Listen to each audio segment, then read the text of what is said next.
Alright, welcome back to another episode of Game Crafter.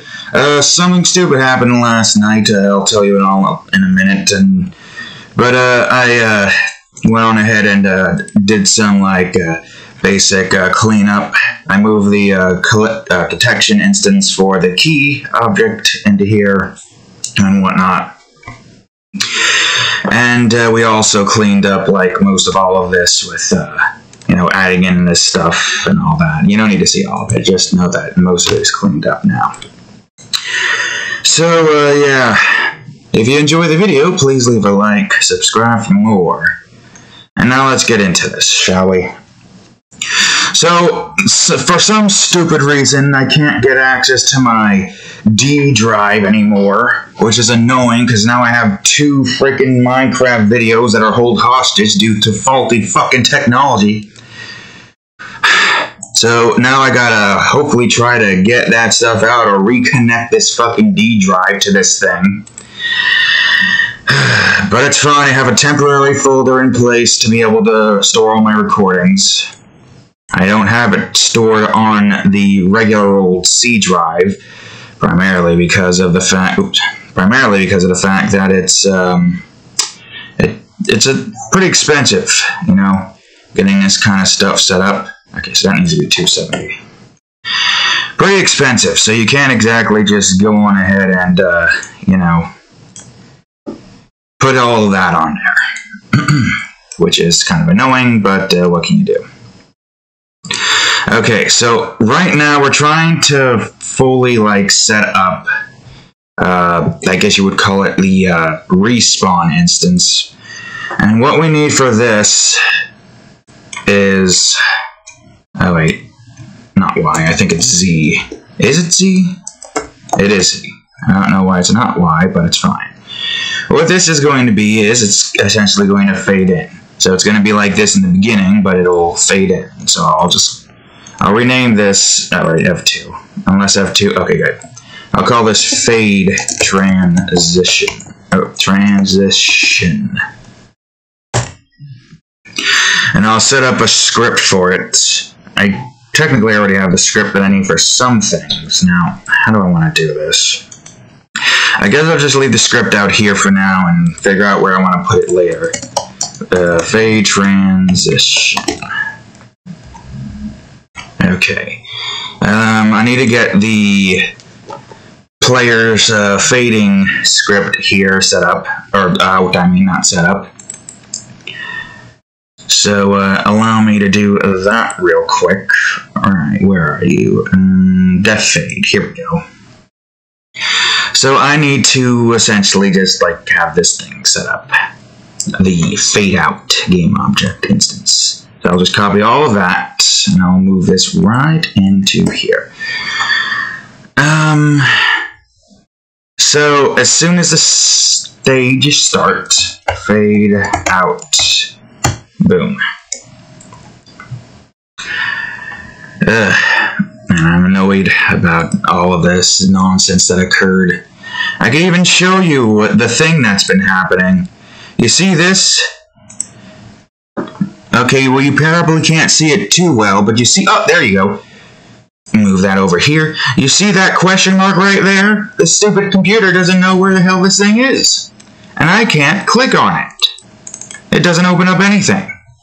And then when I try to click on this, I get this stupid error. Because this thing is not connected. And the same applies to my video base, where the 2 videos that I haven't published yet because it happened right as soon as I ended recording occurred. So now I gotta figure out what that is. Hopefully, if something is dumb happening to this stupid thing, I could just go on ahead and take out the 2 videos as well as a few minor stuff we can I didn't put the fade transition in. As well as a few minor stuff we can just go on ahead and grab. It's so infuriating. It's unnecessarily infuriating. Alright, we don't need a mesh collider. I'll remove this so this doesn't take up any space. We just need a mesh renderer.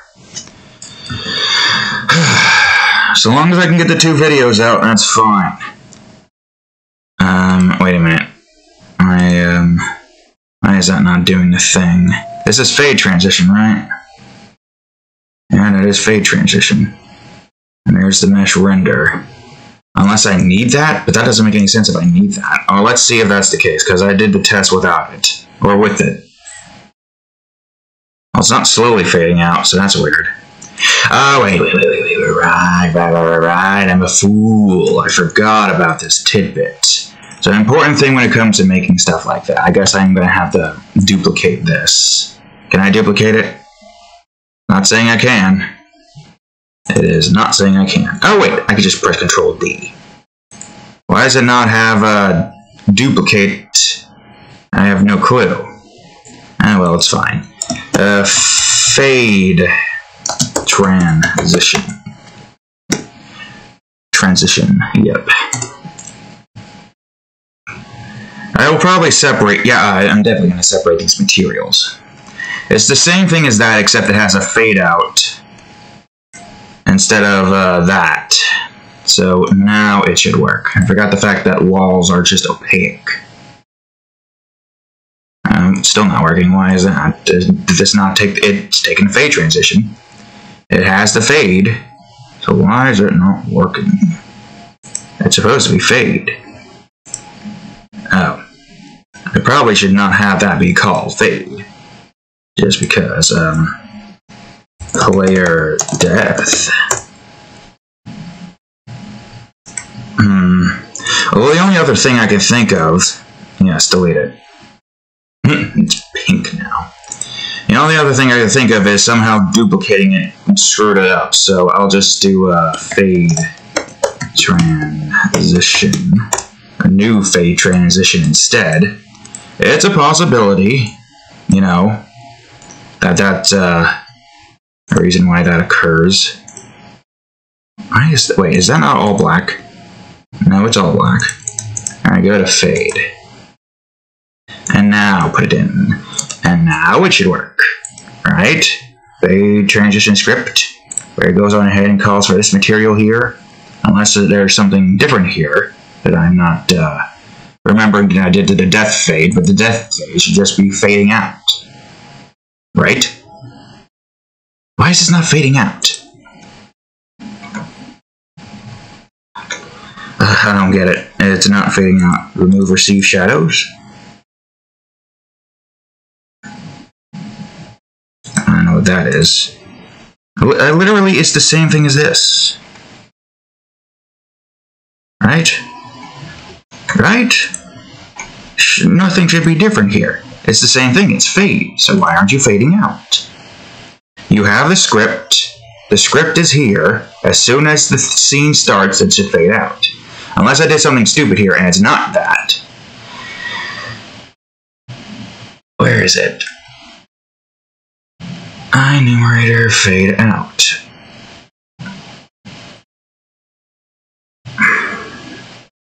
I did the stupid. The answer to this question is that I did do the stupid. It is a pretty simplistic stupid. I forgot this is a coroutine, and all things considered. A coroutine needs to be that. Right. Well, I mean, we did forget the opaque, the fade transit. I'm emotionally distressed right now. I lost lost. I could still probably get it back. Why is this not doing it? I just fixed it now, and now it's not. Fade transition instance. What? What is instance? What did you do? Why is it instance now? This is now literally the same as this. Start coroutine, fade out. What? I don't get it. Do I need to just... Man, oh man, am I just in... Because this is fading out just fine. When the player dies, that fades out just fine. So why is this not fading out? Is it because it's giant? Can we see anything here? Can I even see where the hell the color is? That's weird.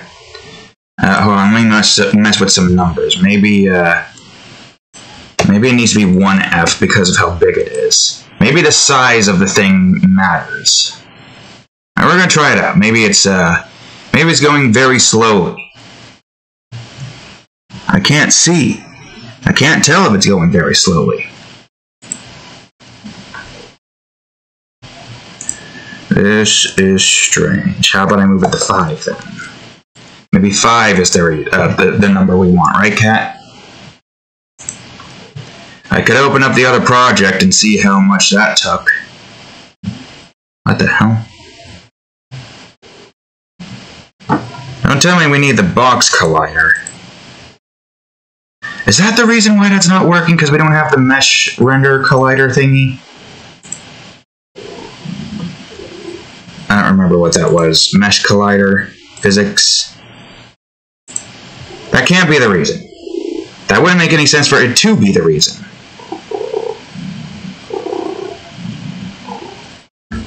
It is doing the thing, but it's not disappearing.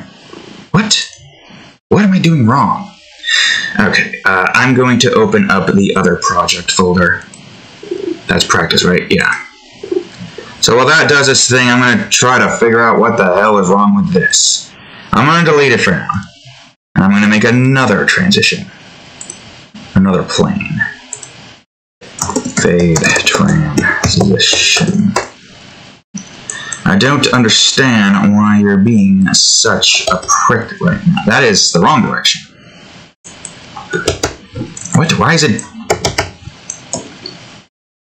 Huh? Is that negative? What the hell? Why is this thing not moving forward now? What? Okay, negative. I thought I was doing negative. Why didn't it look like it was actually working? Oh, because we were in that direction. Right. That would make the most sense, that it looks like it's not actually doing anything. Let me see the main camera for a quick second. Maybe don't make it too giant or something.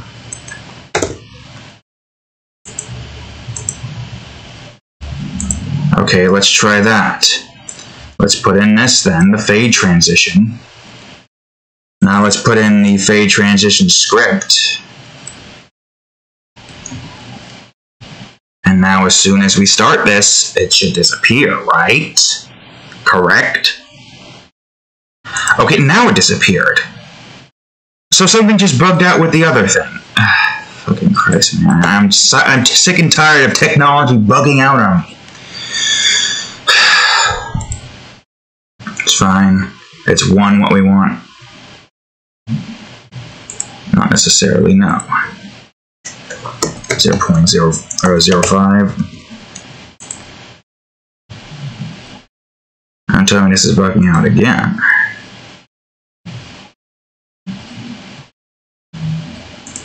Like, maybe it shouldn't be that far out. Maybe I'll put it as 100 or something. Or maybe not 100, maybe like 200. And we can put it back, we'll put it to 0.5, see what that does. Oops. No, there we go, it's fine. I don't know why it's doing that.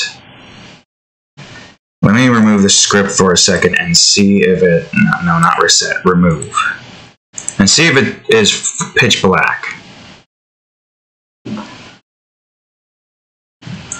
Maybe when it starts, we don't want to start it immediately. Okay, what do you want, Cat? Can't you see I'm having a crash? Oh, it's doing that thing again. I gotta remember to not do that. I gotta remember to do this. Instead of, hiding it. Man, it's only been 14 minutes, really? It feels like it's been ages for some reason. Unless I was do a... Well, I want to see if this works anyways. New wait for seconds. And we just do, I don't know, 0.5 seconds. Half a second or 0.5 seconds. I don't know if that's going to mess up anything. Worst case scenario, we just go on ahead and have 2 core teams and start. Weird.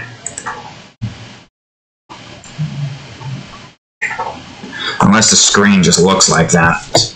Because to my screen it looks like there's white there.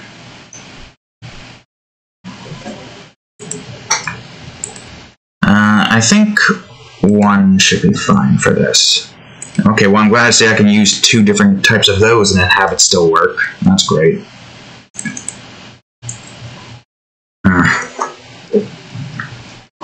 Okay, cool. We have the fade in transition. So now I need to get the fade out transition. This, or fade in. Or fade out. Fade in? When you're fading out, it's fading out the thing. So fade in. Fading, I don't know, that's my reasoning towards it. I'll just do that. So in this instance, if it's less than that, then bring it up by this. I don't know if this needs to be shorter. I'll make this 0.5 or something for now. So this one is simplistic. We need to have like a transition variable system set up. I'm going to leave it here for now, but I guess we'll just call it public static bool transition. So in this instance, if transition is equal to true. If transition is equal to true, then it will go on ahead and start coroutine fade in. Can I do this? No, I have to go out. So that will occur and it will fade in. And that's all we really need for this.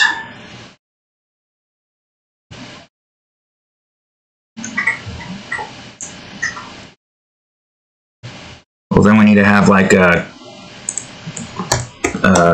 private bool called cooldown, because we don't want this to initiate this multiple times over. So check to see if cooldown is equal to false. So while this occurs, cooldown equals true. So that way that can't do its thing. And this will make a transition equal false. Ooh, jeez, I gotta take a dump. I apparently got the shits today, don't know why. Try to hold it in for a bit before I can get this transition sequence set up. So what this is supposed to be doing here is, as soon as something occurs where transition will equal true, because this will always equal false in the beginning, then this will go on ahead, start the coroutine for fade in, activate the cooldown for that scene so it doesn't go back and, well, because it depends, because it's checking to see if it's true, and only one instance occurs where it's true. Oh, Jesus. Alright, I'll be back in a minute. Whoops. Well, you can't see that. I'll be back. Alright, I have returned from my shish. And hopefully I won't need to do that for a bit. So, now that we got the fade transitions and stuff pretty much set, we need to start working with the player's death instance. Cadillac. Alright, so, here's what we need to do. Let's see, when that occurs, dead equals true. We need to have a scene restart sequence, so scene restart. Enumerator. We'll just call it scene restart. So let's see here. Yield return new wait for seconds. How long do we want to wait for, cat? Let's see. Let's try 2 seconds for now. See if that's what we want. Alright, watch it, cat, I need a mouse. So, as soon as that does its thing, this will start a coroutine. The scene restart. Boom. This will start the scene restart, which will wait for 2 seconds here. Although, oh no, that's just wall death. But do we want to call it just wall death? I don't know if we want to have that be where wall, because there's also other deaths that occur, right? Okay, hold on, I got an idea. Where is the update? I could put this in the update. Oh wait. Oh yeah, dead is equal to true, so we don't have to do this thing. We could just do a death sequence instead. To where this becomes invisible. It starts the scene restart sequence. So now we need something here called, what was it again? Was it Scene Manager or was it Unity? Was it using Editor.Scene Management? Was that it?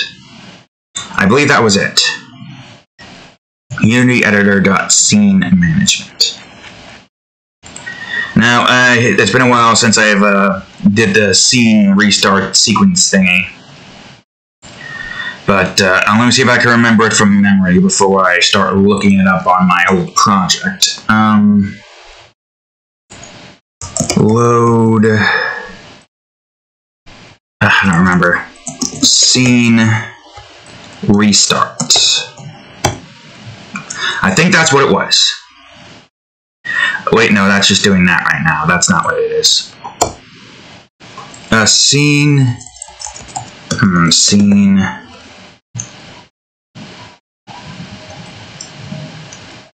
Where is it? Okay, well, it's not scene. I guess I don't remember, so I'll just look it up on my handy-dandy practice instance. Now, the question is, where was this script? It might have been in the player. I probably don't even have to bring it up if I could just find out where the thing is. Let's see. That's just a randomizer thing. Okay, there's pause here, but that's not where it is that I'm looking for, I don't think. I don't think it would be in global variables. I don't think it would be in follow. I don't think it would... What would it be in fading? Die out. No, that just does the fading out instance. Man, where would this be? It wouldn't be here. It wouldn't be here. I don't know where I put this. I know I had an instance where you can, like, fade the scene out. Or restart the scene. Or was it not here? Wait a minute. Oh, I remember now. It's not in here. It's not this practice test. But it's something else. It was the test project. I can show you what I did here. While that does its loading thing, I'm going to try to remember what this was. Now, was it on scene? On scene? No. What was it? What was it? The number, the words that you used to do the restart scene? Scene restart. No. That's that. Never mind. I should just call that something else at this point. It's not restart. Load?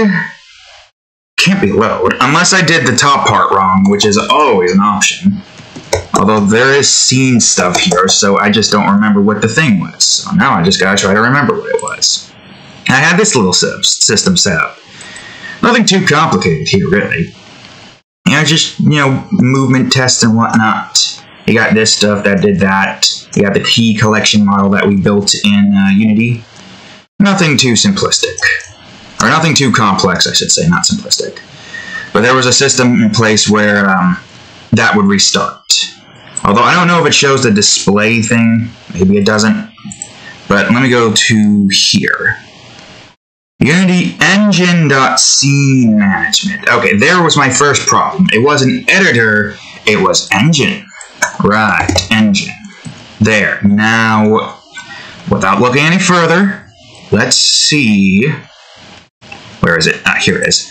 Scene. Load scene mode. Was it that?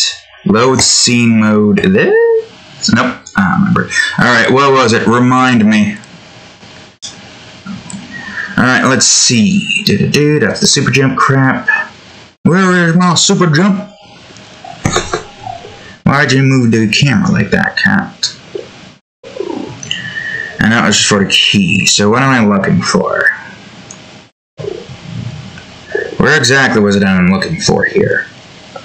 Scene manager dot load scene. Was that it?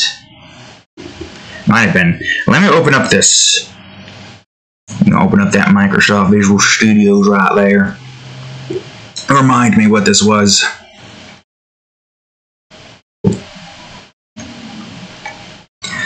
Ah yes. Scene manager dot load scene.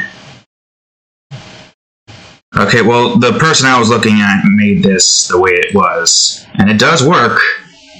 So, I guess, scene manager dot load scene. And then it was just something about scene manager. Ah, crap, I forgot. I have forgotten. Scene manager dot get active scene. Dot get active scene. And something about building index. Right? Yep, dot build index. Dot build index. And that restarts it. I don't know if it's going to show that screen every time that happens. But let's see what occurs. We're going to go through the level as normal. Grab the key. Open up this and let's die. Okay, so it did restart the scene, and that's good. But, okay, I can close a test project now. But, let's see here.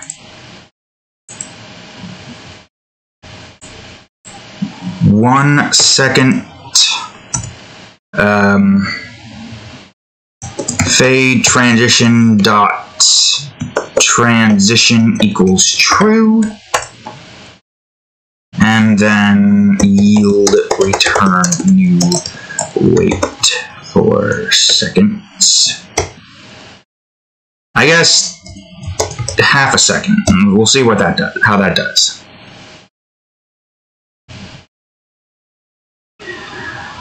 So it'll wait a second. We could do a half a second if that's too much.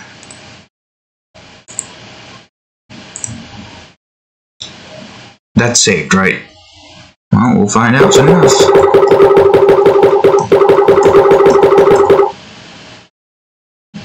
Okay, so the fade is too little. So I need to go on ahead and increase that fade out number to, let's say 2. Let's see what 2 does. I forgot that that was the case there. No, sometimes it's like fading out doesn't take too long. Fading in doesn't take, I don't know. That seems good, but let's see. Let's try it again. Oh, it didn't do the thing this time. I'm going to go over to here, and I'm going to see... Wait, what? Where's your public static bool? That does not show? Does that not show? I would have sworn that would show.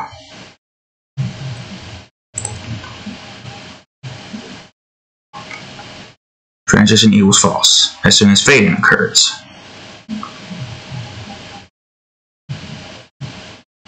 Huh. Unless... Let me make this public and see if this screwed up. Wouldn't make any sense if it screwed up. I'm gonna see if the cooldown screwed up.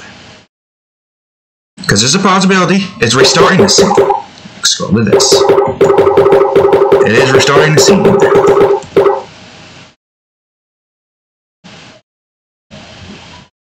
Okay, give me the damn fade transition. Okay, I see the problem here. That's an easy solution then.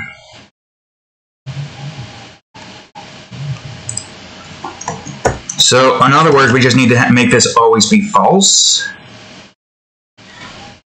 Well, that work, actually? Because it's not doing the... okay, so I guess we could just put it here. Yeah, sure. Cooldown equals false. Because the transition goes back to that. As soon as it restarts, the transition will be false, so it won't automatically change back to the other one. So let's just go through the level as normal. Fade out.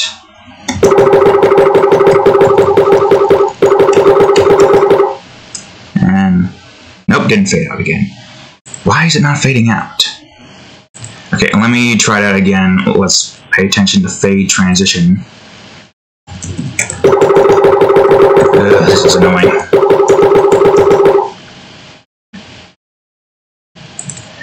It should be reloading the scene, right?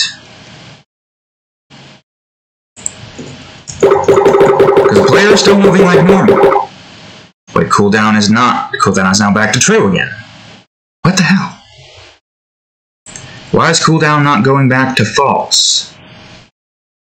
Because now that's there. So why are you not going back to false? Why is there always so many issues with fucking technology? Maybe we don't need cooldown. Maybe we only call for transition once, and that'll be good. Maybe the cooldown is just false, and we don't need it at all. Maybe that's the thing. Maybe that is what we need. Hopefully that didn't screw anything up. It shouldn't screw anything up.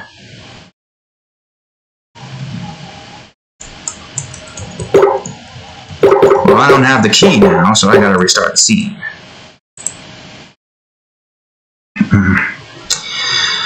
I don't get that one. I don't get why it's doing that.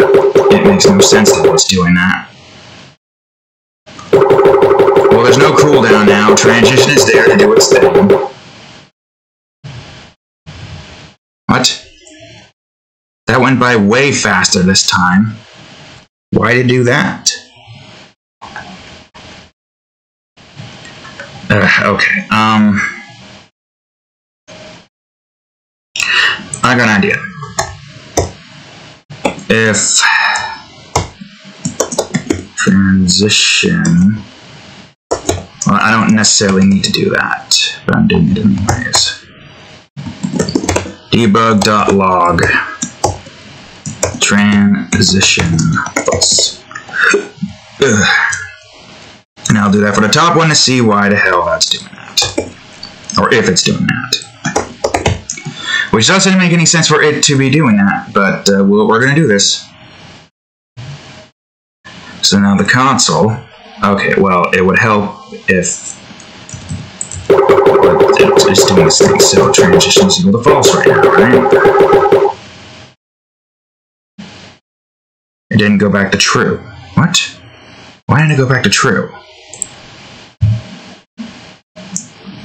Something isn't right here. Because this is false now.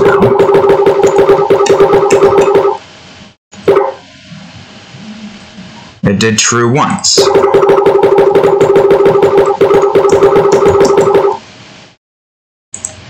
Okay, so it's doing true, but for some reason it's going faster and faster. That doesn't make any sense. So it is doing its true thing, but why is it doing that? Why is it going by fast? Okay, let's remove the false and just see if the transition even works. I didn't think this was going to be a problem. I thought it was just going to be a simple system of just like making it switch to true and whatnot, but now it's just like somehow the fading is taking too long. Do I just need to bring the fade out? What? Okay, so I guess make this 1 then? I don't get it. It is turning true. That is a thing. But the fading out is taking less time now than it did before. It was the perfect, but now it's like, instead. Why is it like that? Why is it not consistent? Let's see what it's like at 1. Okay. 1 seems to work.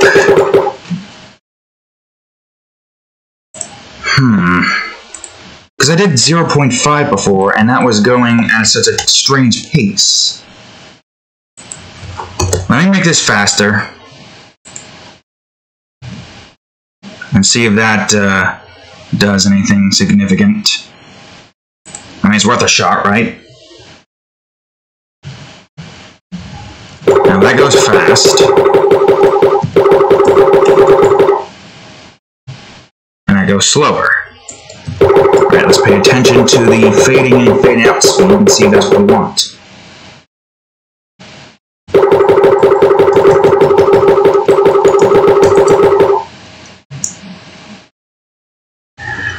Does that need to be 2?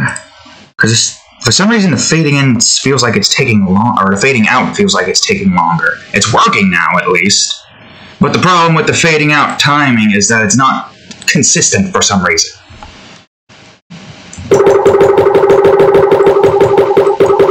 Well, we're going fast. Okay. 2 seems to be the right number. Okay, alright.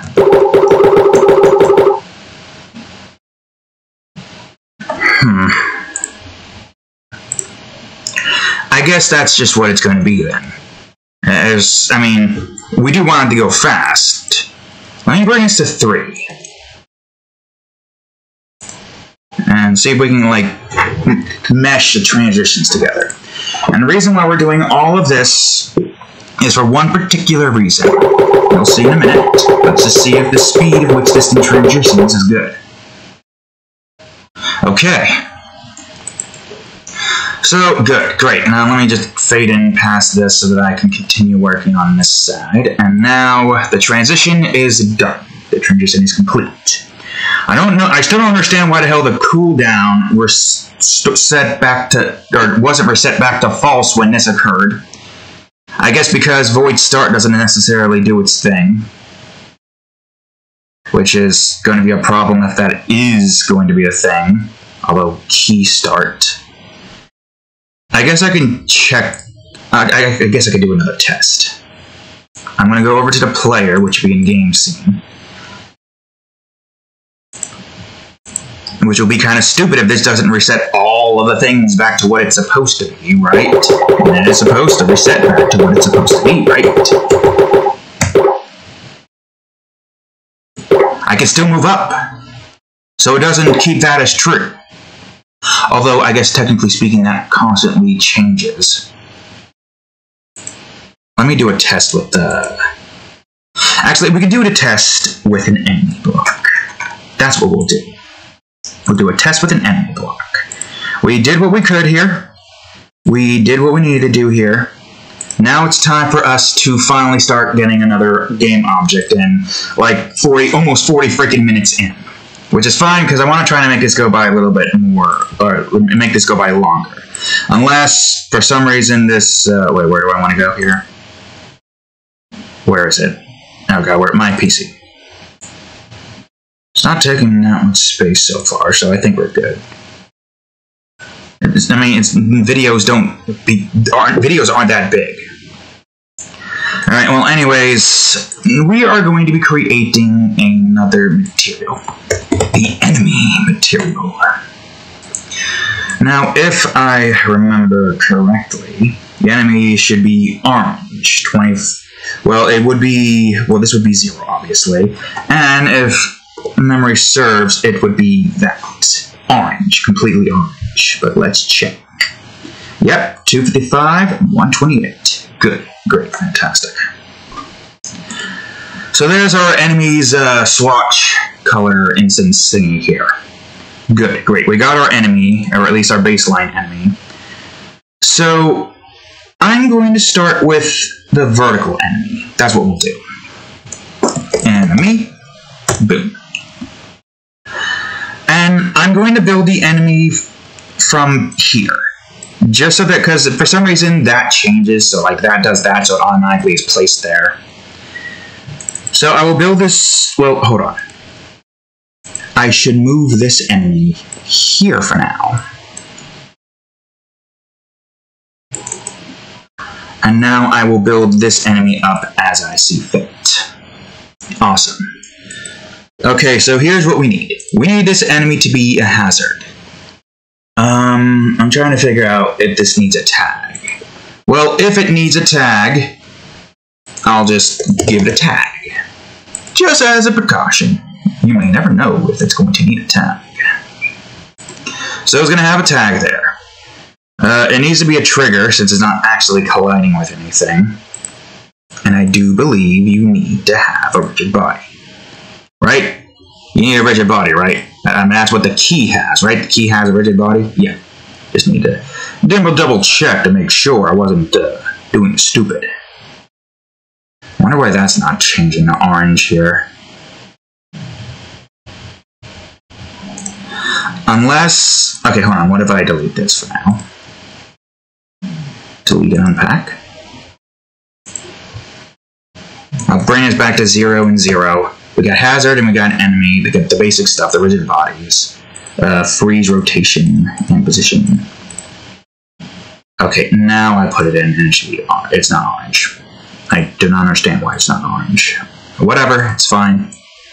I hope it changes orange. I hope it just doesn't stay as its current form. Because these changed. Why don't you change, huh? What reason do you have to not change to the thing you're supposed to change to? Whatever, it's fine. I guess I should call this, vertical enemy. Rename file. We should now... That's not that. It's fine. I will delete it for now. This is here and doing its thing. Unless there's something wrong with this. No, it's just doing that for some reason. I don't understand why. Maybe it'll fix on reload. Okay. So this is what we need for the enemy. Okay, not a cube. I need an empty space. Detect. Up. Now the enemies here should be relatively simple enough. It doesn't need too much... Oh wait, hold on.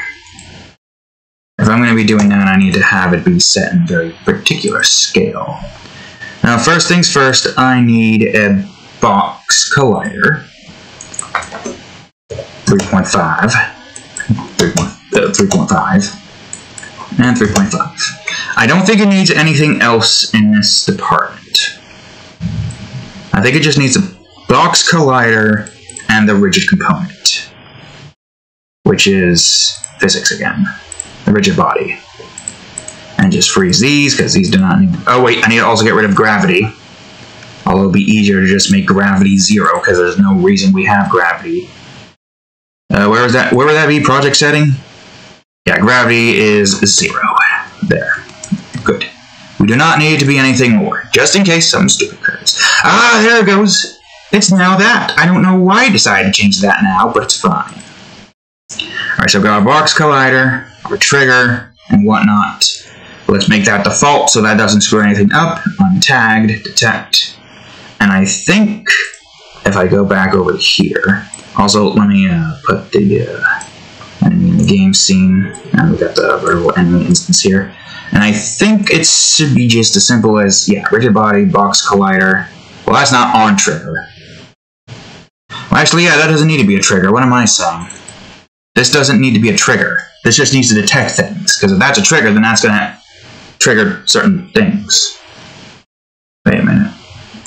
Hold on. Are these triggered? No.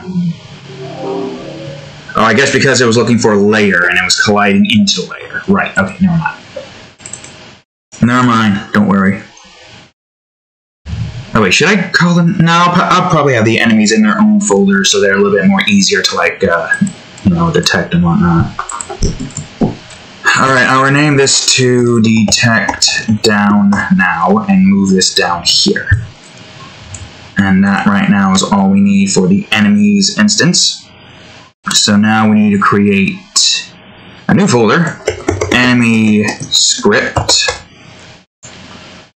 And within said enemy script, I need vertical enemy,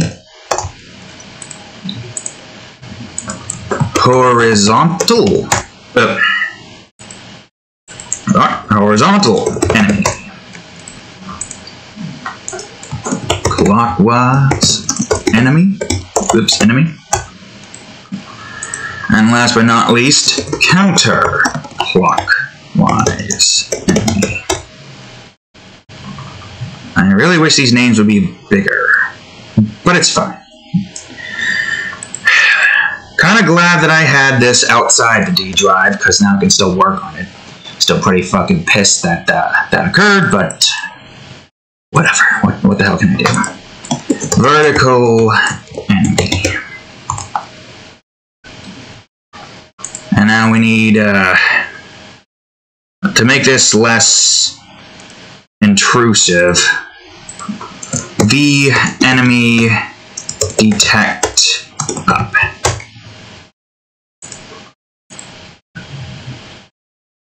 Come on, you can do it, loading script. And now, the enemy detect down. No, down. That should be everything we need. Unless I'm screw it up, that should be everything we need for the enemy. The enemy doesn't need to detect anything below it. Doesn't need to detect anything to the left and right side of it, since this one is vertical. And that should be it. Okay.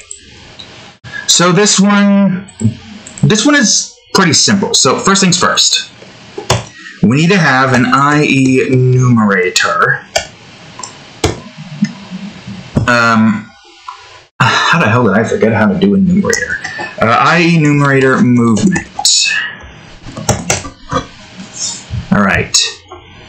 Yield, return new. What are you doing, cat? Wait 4 seconds. 0.25, I think, is what I want the movement to be. So this is what it does. In this instance, it starts coroutine in movement. It should work without any issues. As soon as the scene starts, it should also start the coroutine. Right here. Now, of course, let me see here. Also, how did I do this again? I just want to double check. Because I do, well, I'm going to probably just change it all later. Movement. Okay, so what we need now here is a public int called movement.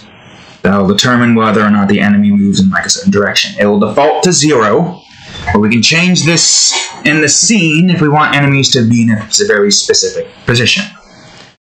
So now we've got movement variable.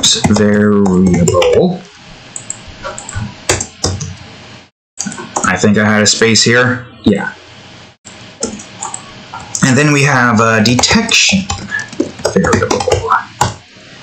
Which in this instance is public bool wall up. Oops. Up. Up. And a public bool wall down. Gets that set up.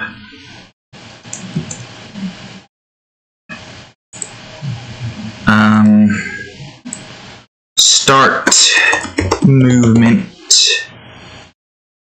Oh. Well, what do I want to call this then? Because I kind of want movement to just be that. Or maybe I could just have movement be... Or this be move. Yeah, actually, move. We'll call this one move. And we'll just have movement be like, what movement this enemy's going to be going in? Yes. So, first things first, before we do anything... Well, I guess we could do this first instead, because all the variables we need are literally right here, right where we need it to be. So, I guess detect. Oh, wait a minute. Detect walls. So in this instance, if wall up is equal to true, because this can only. Why did I do that? Because this can only occur if there is a wall up above the enemy. Now remember, And the movement that we have for the enemy setup is going to be up is 0 and it goes clockwise. So when the clockwise moving enemy currents comes into play, we got 0, 1, which should be right to the camera. Yeah, 1, 2, and 3. In this instance, it's 0 and 1. So we need to detect to see if walls up is equal to true. Now, in this instance, oh yeah, there's also, we don't really need this to be anything. Freeze. I have this set so that the thing doesn't just constantly update. Which I guess I can have set up immediately.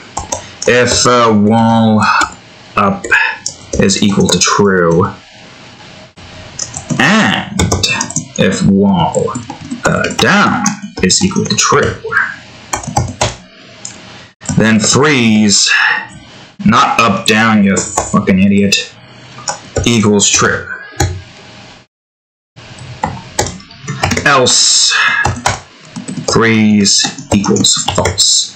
And the main reason for this is so it doesn't like constantly try to like move things around and whatnot, which is going to be a pain.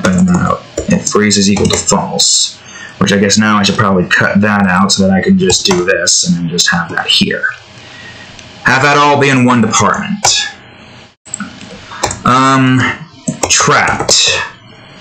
That's what I'll call this. So if the enemy gets trapped, it doesn't constantly switch its move variable from up to down and so on and so forth. I don't know what kind of issues that would cause memory-wise, but it's always good to have a fail-safe just in case something like that occurs. So, change direction. Change direction is what this will be. So, of course, if freeze is equal to false, enemy will, not change this. But if wall up is equal to true, then we need to have a move equal, I believe, 1. Because if wall up is equal to true, that means that move was 0. The movement, you fool, you idiot, you moron. The movement. I specifically made that move in this movement. Don't forget.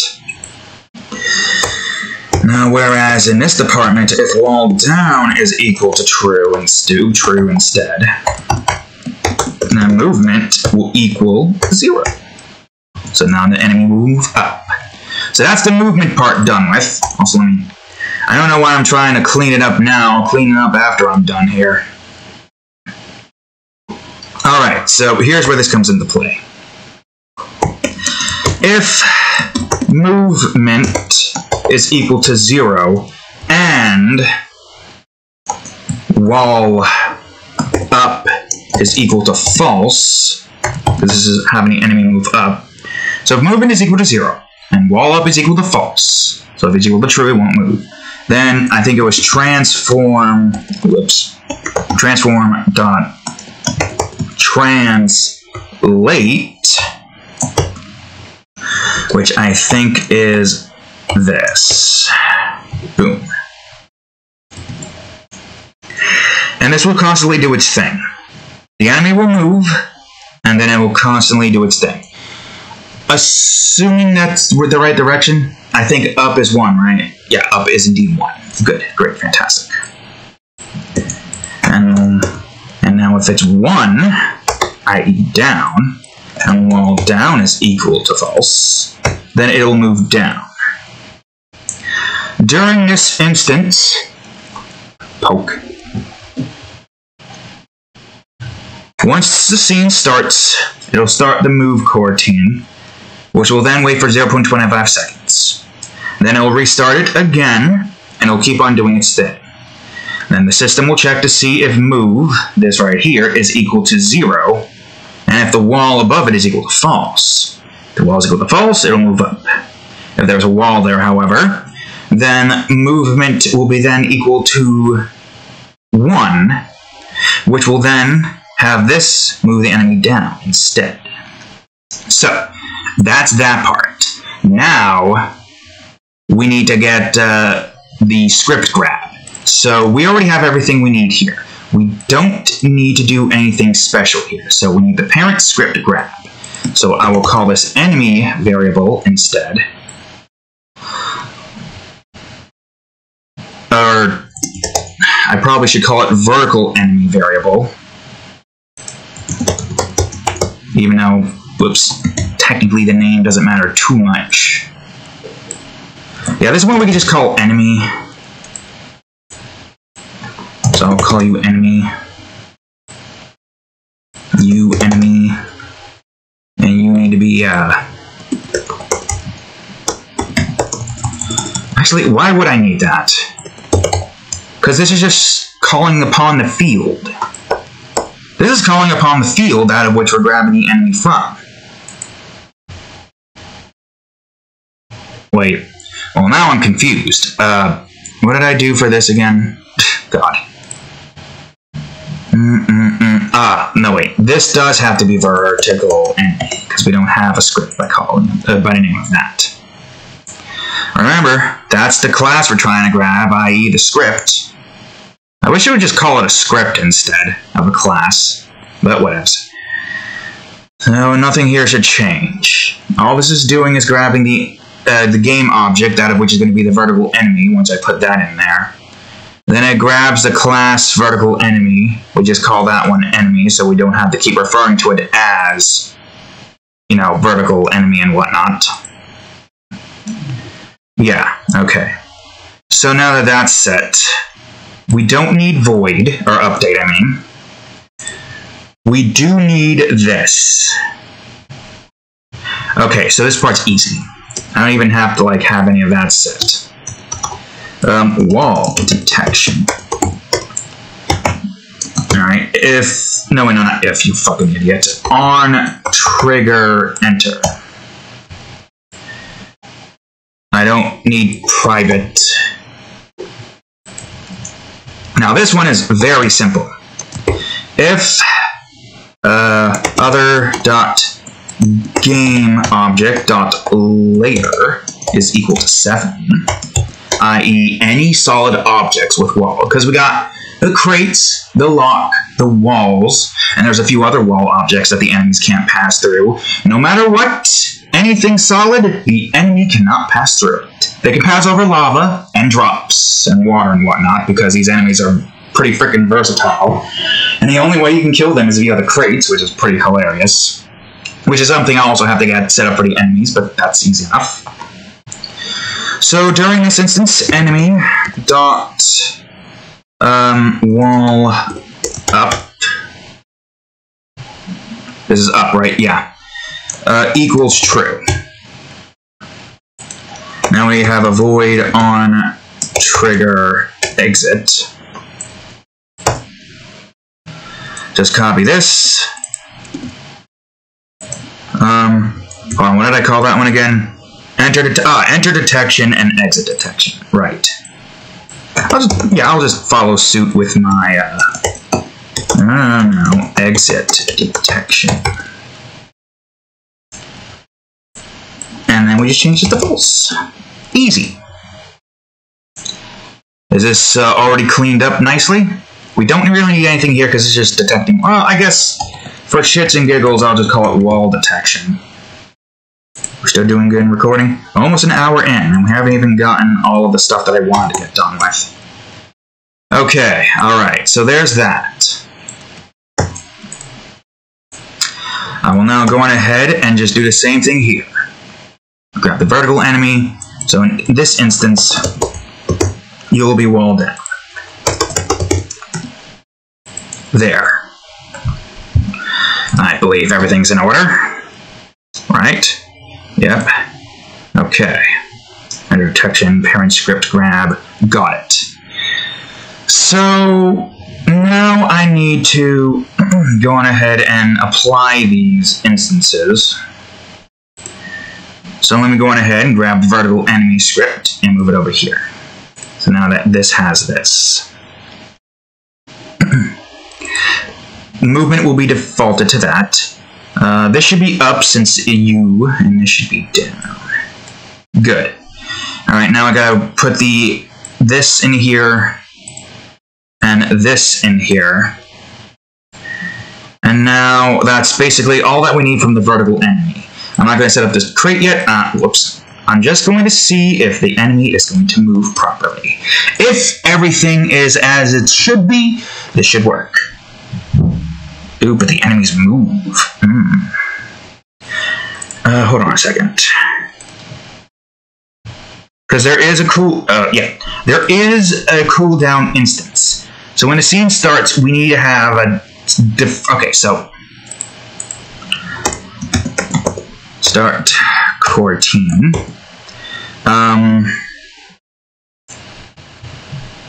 What the hell would you call this?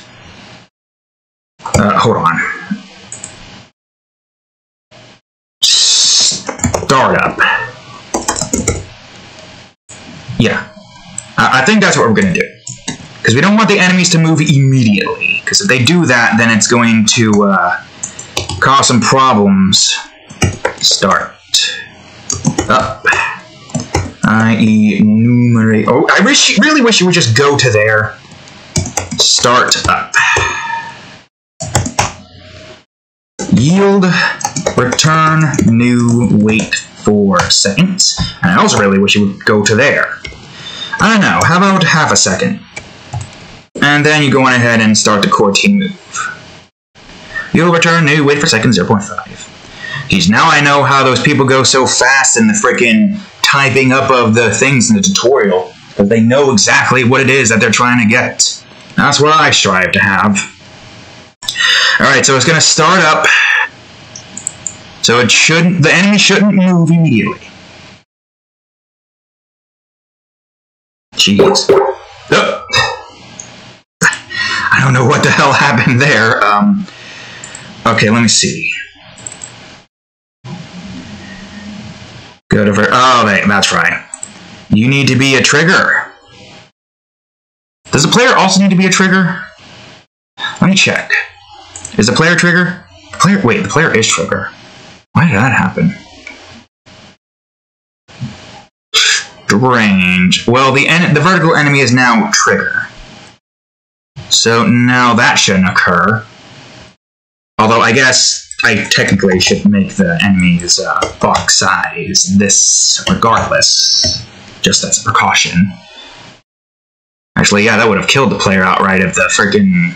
Actually, I don't even have that set up. Hold on a second, I forgot about that tidbit. The detect below has that, but this doesn't. Okay, hold on. Hazard...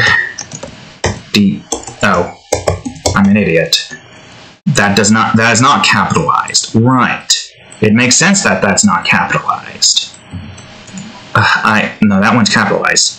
The second one's just not capitalized. Ugh, man, I don't even know why I'm trying to clean this up. I could just do this off camera. But I'm just doing this now to show. And look, even that's not capitalized. That should have been the first hint. It's fine. All I gotta do is replace the D. Now the D is no longer funny anymore because the D drive is frickin' missing. We're gonna have to figure that out later. Anyways, here we go. Hazard detection. Other dot tag, or not tag. Game object equals. Was it 9? I think it's 9. No, wait, you fool. Dot layer equals 9.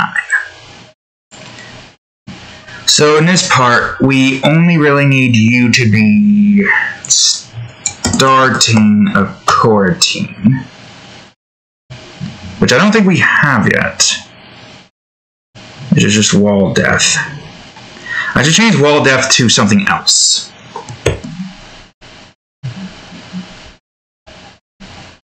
Right? Death. I'll change it to death. This is the only instance where there's a death sequence, right? Yeah, death. I'm also going to move this to 25. A quarter of it. Wait, is that not a quarter of a second? No, a quarter of the movement second. Yeah. So it's a little bit more instant. I think that should work. Okay, so now we need to do the same thing for here.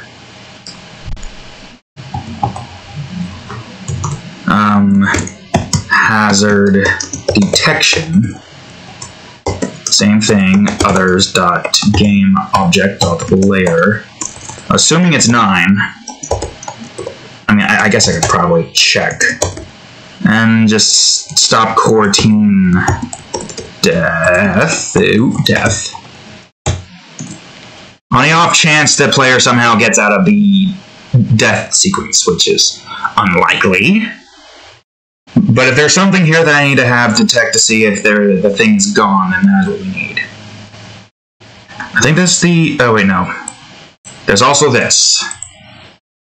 No, you idiot. Why'd you do that? And why'd you do that? Why did you do any of that? There. Death. Death. Death.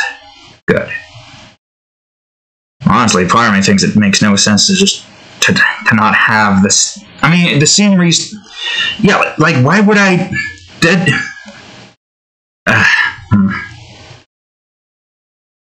Why wouldn't I have this just be in the scene restart? It makes no sense for me not to have it in the scene restart, right? Yeah, why the fuck don't I just do this? As soon as death occurs, that's where the scene restart occurs. Waits for that amount of time, make dead equal true. Because as soon as dead equals true, that's it, the player's dead. There's no coming back from that. Then it waits a second, does the transition thing, does that, everything's already here. This coroutine was never really needed. Player dead, disappear or something, I don't know. It makes the thing disappear, it doesn't matter. All we know is that this makes the player disappear. So, stop coroutine, all death, all that stuff. So now the player should die as soon as they collide with the enemy. The enemies no longer have the, what do you call it, collision. But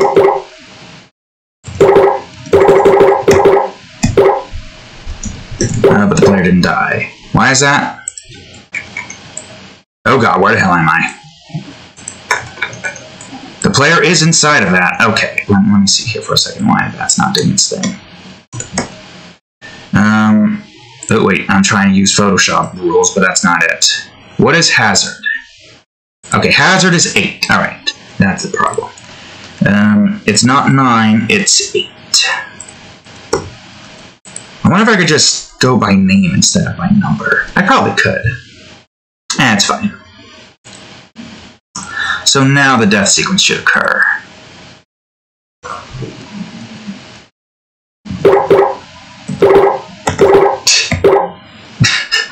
Oh man. Okay, well that's... what? Yeah, because as soon as dead equals true, it makes dead equals true. So why is I not doing that? Because that did that, that did that. What? It did the death equals true. So why is this not... Okay, I guess we do need the scene. Remember to change that to 9, so I don't have to freaking go through all of this. I guess we do need that then. Or change that to 8, not 9. Okay, it's fine. I guess that was necessary. I don't know why that was necessary. Realistically speaking, if that didn't work, then this shouldn't be working in all means. Right? Am I not wrong? Whatever. This works. Leave it. Don't change it. Unless somehow the enemy death causes that to be different. Yeah, why didn't... Is 3 too much? Is 3 an overload or something? So the enemy's set. That's good. I cannot move that crate in the way. So I guess...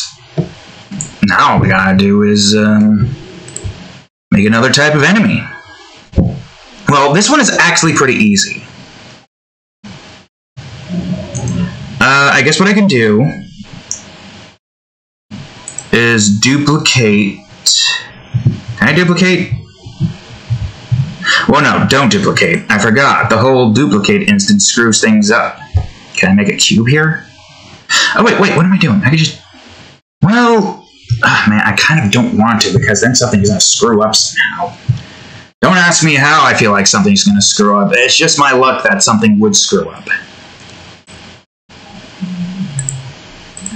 I've just not been having good luck as of lately.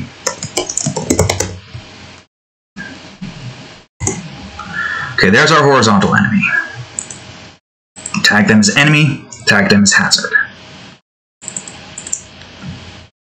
Give them the enemy cube thingy. Make them trigger. 0.5, 0.5, 0.5. Give them a rigid body. Remove gravity. Freeze positions. I guess technically if I were to freeze all positions, that would do its thing properly. And then the only thing that we need to have for this enemy now is the script. But first things first. Because I want everything to kind of be on a 0 instance, so I'll move you here. Okay, that's changed properly. I should create a folder for you guys, shouldn't I? Enemy. You go in here. That shouldn't screw anything up. All I'm doing is just moving you in your position. I don't know where I want to put this guy right now, but I guess it's fine. Create an empty object. Detect right. Same sing. I need you to be 0.5. What you doing, cat? Stretching? Oh, I'm farting. Alright, now I need rigid body. Freeze everything, just because. No gravity. We don't want gravity, even though gravity is 0. Oh wait, you should be raycast. Right, hold on. I forgot about that. This needs to be set to ignore raycast. Because we don't want, like, rays to go through there and become an issue. You need to ignore raycast. So there's the box collider for this and the rigid body for that. So let's duplicate you, move you over here, and name you to detect left. And I should probably deal with this. Oh yeah, did I exclaim that I took some Tums, hoping that I don't have to worry about the shits again? That's annoying, having to deal with that. Yeah, vertical enemy, V enemy detect. Okay, so just, it's the same thing, just H. So, horizontal enemy. Make sure horizontal is spelled right. Horizontal, oh god. I think I can get rid of the player for now. The player now detects hazards, no problem. Right now I'm just focusing on the enemy. Ugh. It's doing it again. H enemy detect right. Get down. Why is it doing it again? Okay, let me just get this quickly. So enemy detect left.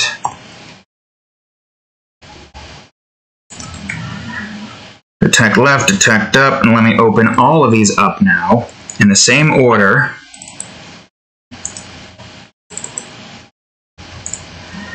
Okay, cool, and I'll be back. I have returned, and hopefully for the last time I'll have to do that. Ugh, so annoying. Anyways, yeah. Great, fantastic. So, here's a good thing about having basically the same system for the enemy here. All we need to do is just copy all this here. I keep forgetting about those references. And then we're set. Whew. Well, man, if only there was a way I can change all of these to that. So I don't have to, like, constantly try. It's just there to make it easier for us, you know. Wall right, wall left, and whatnot. Even if we don't necessarily need it, it's still good to just have those there, so that we know that this is what we need. Is there a way I can... I haven't looked at those. this long enough to be able to know what it is I need exactly. Okay, so right is 0, left is left, of course, obviously. And assuming that this is the same as it ever was, whoops, that's not what I want, then it should be just as simple as that being 1 and that being -1. So all we have to do is change these, have that do its thing as per usual. Starts up 0.5, everyone follows the same time, so they move the same way. Even if they're frozen, they will still move the same way. So if there's a wall to the right, it goes left. If there's a wall to the left, it moves in that direction. Good, great, fantastic. Also, let me just double check to make sure that everything here is set properly, so I don't have to like change all of it later. Okay. So I guess now I just need to do this. So I need to change this from vertical to horizontal. Horizontal enemy. Making sure everything here is still good. Great. Now that we're not doing the stupid and having it all in that one department. The D drive that apparently still no longer exists. Right? You still don't exist? Am I right in that? Yep, you still don't exist apparently. Piece of shit. Okay, so you're grabbing the parent, you're grabbing that, now you need to do this for left, and that for left. Good. Well, wait, I forgot about the whole crate instance. Right. We could do that now, actually. Okay, so I'll have it here. Crate detection. So void on trigger enter. We don't want that. If other dot game object dot tag is equal to crate, then it's just as simple as destroy object. Destroy game object. Assuming that's right, which it should be. It's destroy game object, vertical enemy. So this detects to see if there's a crate there. If the crate's there, it destroys itself. I will have it make a noise, but for now, we don't need to worry about that.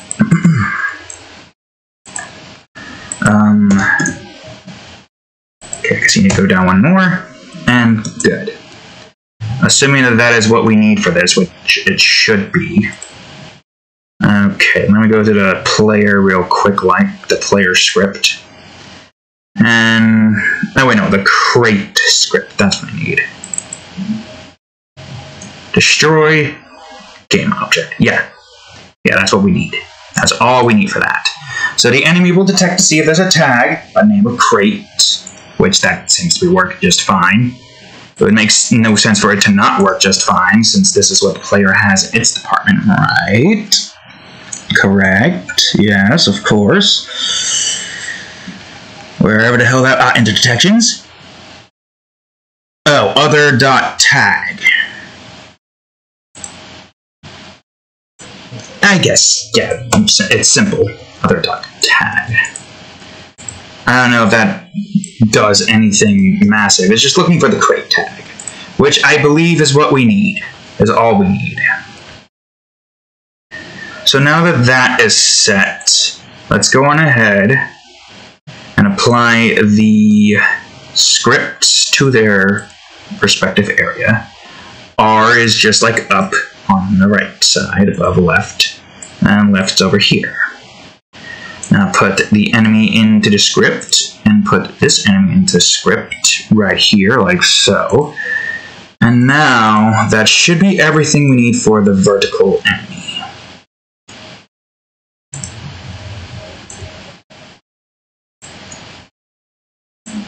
Oh god, line up, whatever the hell the word is I'm looking for.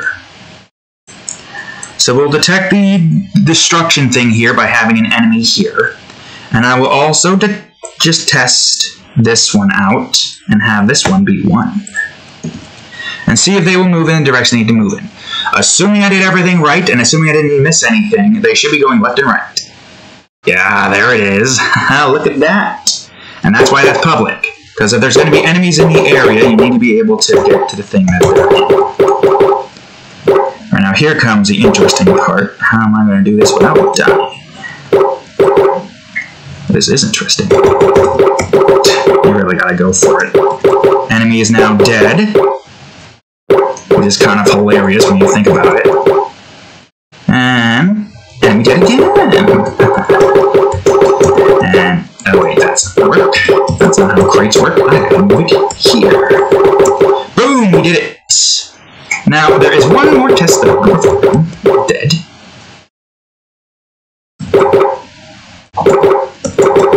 Which should still work anyways, because obviously... Well, actually, wait, there's one more test. Now, the enemy is stuck. Ah, interesting. So it does work still. The enemy's entire motion has changed, but they still stay the same movement speed no matter what. Good to know. I'm not going to have these enemies here. I'll move them somewhere else. Matter of fact, I will now start working towards building out more of the level here. Whoops. This is just the test level instance. Nothing too hectic.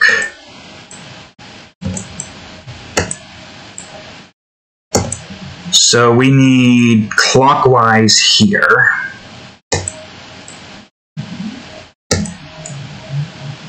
And I guess counter... Well, do we want it to be very difficult? I don't want it to be too difficult, but I also need this to be a relatively reasonable level.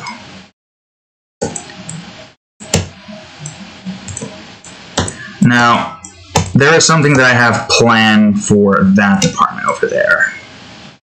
Clockwise. Okay, so then I would want to have, whoops, something here. And that's where I'll move a key.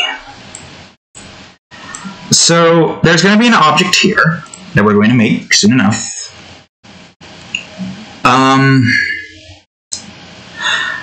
I mean, I guess I can still have a vertical enemy here. Only one, though.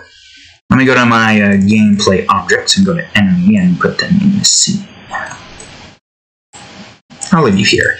And you'll be 0. You'll be going right. So we need to have another enemy type. Also, I need you to collapse.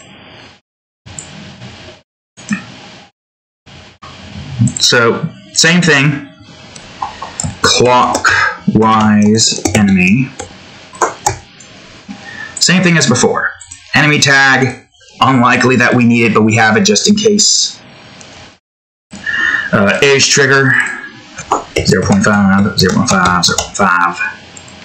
Go to materials, make them orange. Add a rigid body, of course. I'm just paranoid that technology is going to screw up again, and then it's going to bug out somehow. That's always the thing. I don't know why it's always a thing. Alright, so now that the enemy is where it needs to be, 0 for 0, I'm going to move the enemy in here now, and now we got the clockwise enemy. Okay, good. And I'll just work on this here. Stands 4, detect, up. How did I do vertical again? Yeah, I just did detect up. I guess technically it doesn't exactly matter.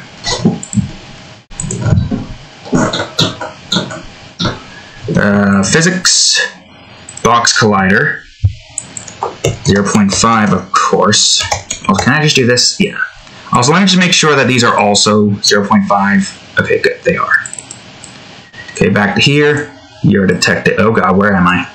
No, don't bring it up. Just keep it down there. Add a rigid body. Obviously, we don't want any of this. Well, I guess... Even though that doesn't matter. We've proven that that doesn't matter. We're still going to do that anyways. Alright, so now I gotta duplicate you. You will be down. I think about moving these, it's not that big of a pain. Just like the player, which is not here. Well, the crate is there. I could have probably used the crate. Up, down, right, and left. That's what we're doing. Duplicate.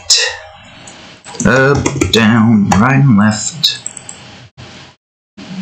Duplicate once more, and now rename to left. Now this is not as complicated as one is led to believe.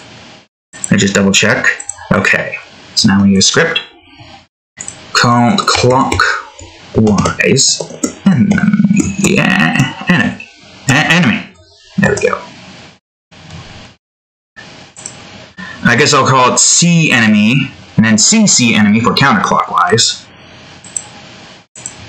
C enemy detect up, right? That's what it is, right?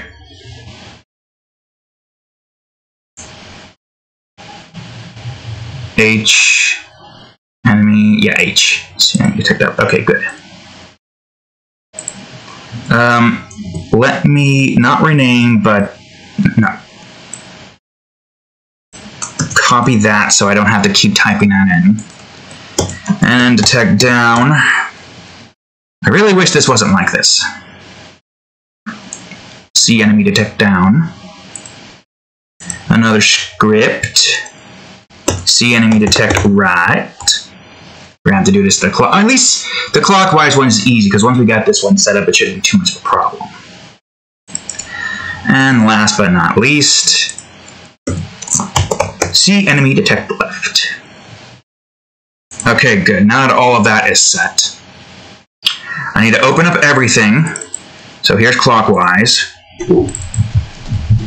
Detect up. Detect right. Detect left. And detect down. Okay, we got everything we need open now. I need to open up the enemy. I'll grab this one. Hopefully it didn't screw up anything. It did screw up. I don't have the other enemy here. Well, shish. It's fine. Open up clockwise now. There's gotta be a way I can expand this. Okay, good, great. So, now here comes the tricky part. This part is tricky for a few reasons, but it's not that difficult. I gotta grab all of these right here, right? I gotta go on ahead and do this. Movement we still need, and all the other stuff we still need, but now we need to add in a wall down, and another public bool wall up. Now we need these two variables for this. This doesn't need to change. And now here comes this, which I think to try to keep things relatively simple. Wall up equals true. And wall down equals true. And boom. That's all we really need for this right now. Let's check to see if all four of those are in the area, and if not, then it goes back to false. Should it still work, regardless. Alright, so this one's going to be a little bit tricky. First things first, I'm going to go on ahead and get all of these out and ready to be utilized. We'll not change the movement yet until I got things set. Whoops. So now here's the thing with clockwise enemies. They detect to see if there's a wall in front of them in the direction that they are moving. So if there's a wall up above them, their 0 movement is changed to 1. I guess, just for the sake of simplicity, I will just have it be in the direction of movements here.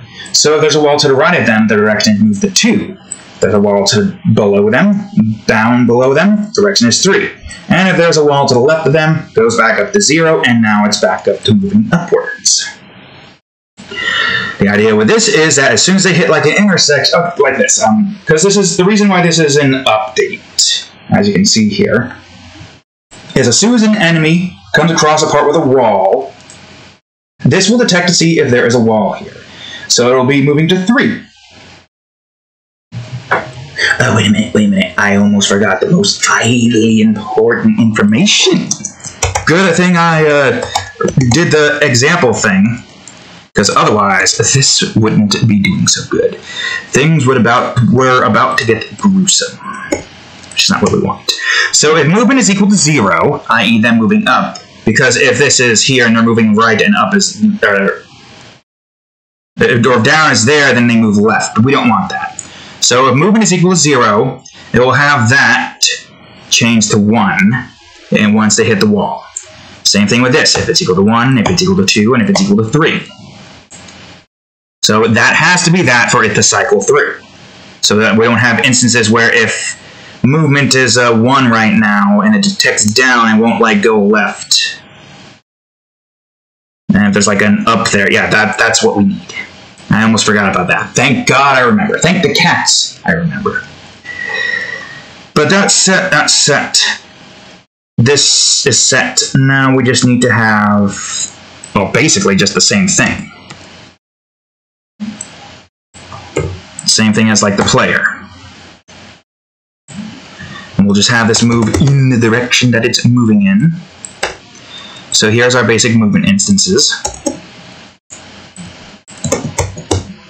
We're keeping it in check with how everything has been, or not everything's been, with the way the enemy moves around.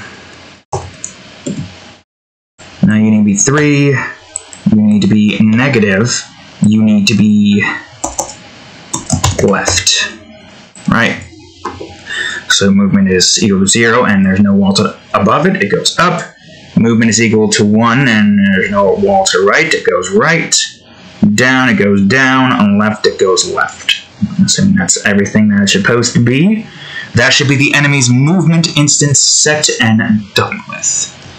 Now the next part is really simple. I don't need horizontal enemy anymore. I only really need this. And then we gotta change this. I'll do up first.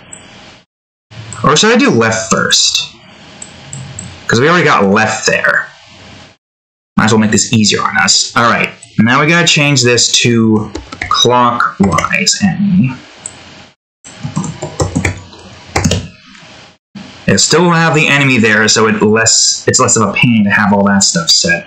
So we got wall left in the left department, which makes this part easy enough. And I think that's all. That grabs the enemy's variable, grabs the script from that enemy, turns into that, and go to connect, yes, of course. Which then goes on ahead and does all that stuff. So we don't need this anymore. And I don't think I need any of these anymore, so I can just get rid of all of them. I'll move clockwise over here, so that's in the right order. And that's all we really need to do in this department. This is literally all we need to do. So this one will detect to see if this is down, or if there's a thing there on down part, and change that to down. That's all this needs. The enemies will always move. The only thing that will stop them is a wall. Of course, because that makes sense. You can't go past a wall, an enemy can't go past a wall. Despite how overpowered those enemies are, with their ability to survive lasers and lava, but not crates for some reason, despite their power, they can't go through walls. There is something that does go through walls, but we don't have to worry about that yet. You don't need to worry about your pretty little head about that. Alright, so I think that's all we need for this. I believe so. We are an hour and a half in. Okay, that makes sense. So now that that's set, let me move this script into here. Oh yeah, that's going to be the fun part. Oh wait, idiot, you forgot to move these to their positions. I wonder why that wasn't right. There, now it's right. So we got up over here, this is up. Detect the up script. And just so we can do this in one fell swoop, I'll put the enemy in there immediately. Alright, the down script is all the way at the down portion. Right here, and down is where it needs to be. Right is where it needs to be, and now we'll move right over to here. Add component. As for left, same thing. Left over here, add component, and then boom. Assuming everything here is right and I didn't do the stupid. Okay, good. Great. Now, let's hope that this is going to work. I'm going to move the clockwise enemies in their position, and I'm going to change their movement variable. 0 is their default. I want this guy to go 0, and I want... Oh, wait a minute. Because you're going clock... Oh, that's right. You can't exactly have it set up like that. So I would need to move some things around here. Or do I want this to go here instead? Oh, no, no, no. Control. Gotta remember that control moves things. I wish there was an automatic grid movement, because there's in a game like this, it doesn't need anything else other than an automatic grid movement. Because counterclockwise is that. Oh god, stop having the thing selected. But wait, I can't have counterclockwise there. Unless I just have this moved here instead. Yeah, I guess that'll work.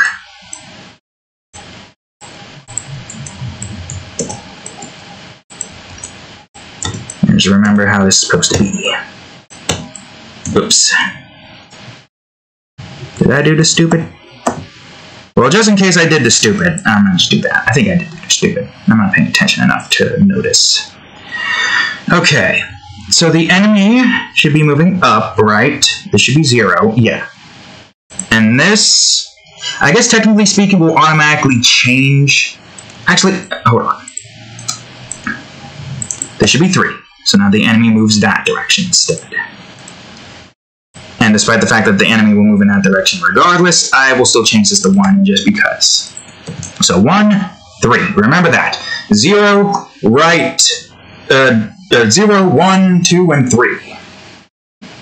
Just remember that. Well, I'm looking at it and it looks like 1 is 3. In my instance, it's 1, 2, 3, and 4. But clock a mirrored image and whatnot. So let's see if the enemies are moving the way they're supposed to be moving. Okay. Alright, they are moving the way they're supposed to be moving. I'm curious. Oh, I think I might have forgotten to do the raycast stuff again.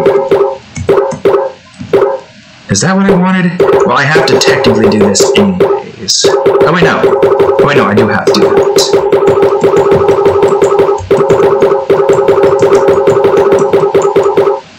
But, yeah, that's the thing I was talking about. The fact that it's not raycast. Or raycast ignore.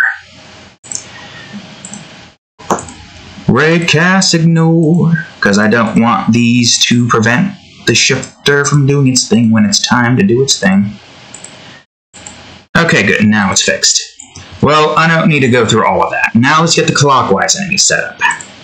Clockwise enemies should be extremely easy, because it's literally just taking what we have here and doing the same thing.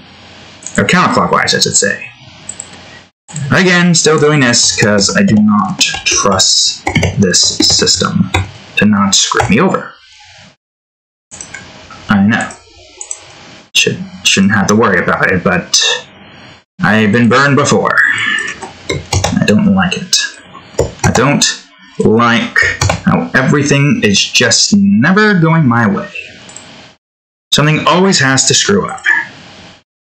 Alright, give you the enemy material.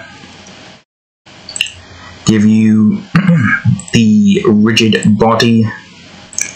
Now that, do this. And what else? What else? I think that's all for this department. So now I'm going to go over to here, move you here, and start working around and messing around with you. Now, first things first, of course. You need to be ignoring the raycast, so I don't forget that I need to do that. Now we need the box collider. There we go. Let me move Move you immediately. Get you your rigid body. Freeze all the positions. Remove gravity. Also, let me just double check, make sure gravity's been unchecked. Good. And that should be everything for you. So now all I need to do is duplicate you. Do the same thing with this, but move you, or bring you down. And move you down. Now this one is relatively simple. Although,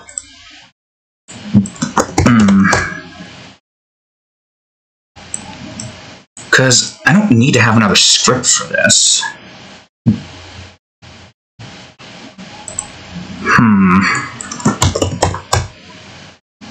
Yeah, how would I do this without having to make another script?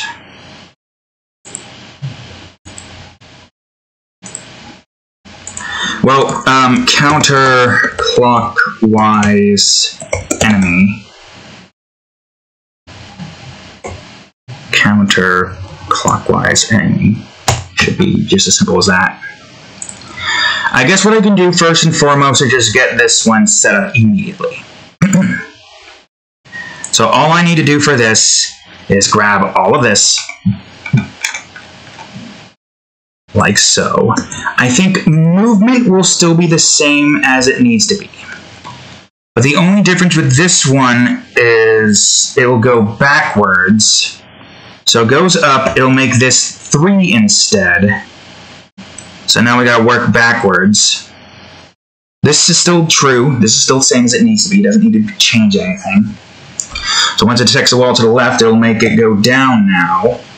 Once it detects a wall below it, down from it, it'll go right, and once it detects a wall to the right of it, it'll go up. That's literally all it is. I guess, I don't know, because we could have like the same clockwise moving enemies, but I like the idea of, because I could just simply have a bool, a public bool that I can change as I see fit, to have the enemy's movements change via that, because this is perfect. This detects see if there's a wall there and it moves. It's literally just the same movement system. It's just these are the 4 things that change. But the reason why I'm having it like this is so that I can just simply be like, oh, hey, counterclockwise enemies. I just move that over to here and boom, it's all set. I don't have to like change a number. The only number I have to change is movement if I want the enemies to move in a certain direction. Because I'm sure I'll screw it up somewhere around the line there. If I can duplicate this...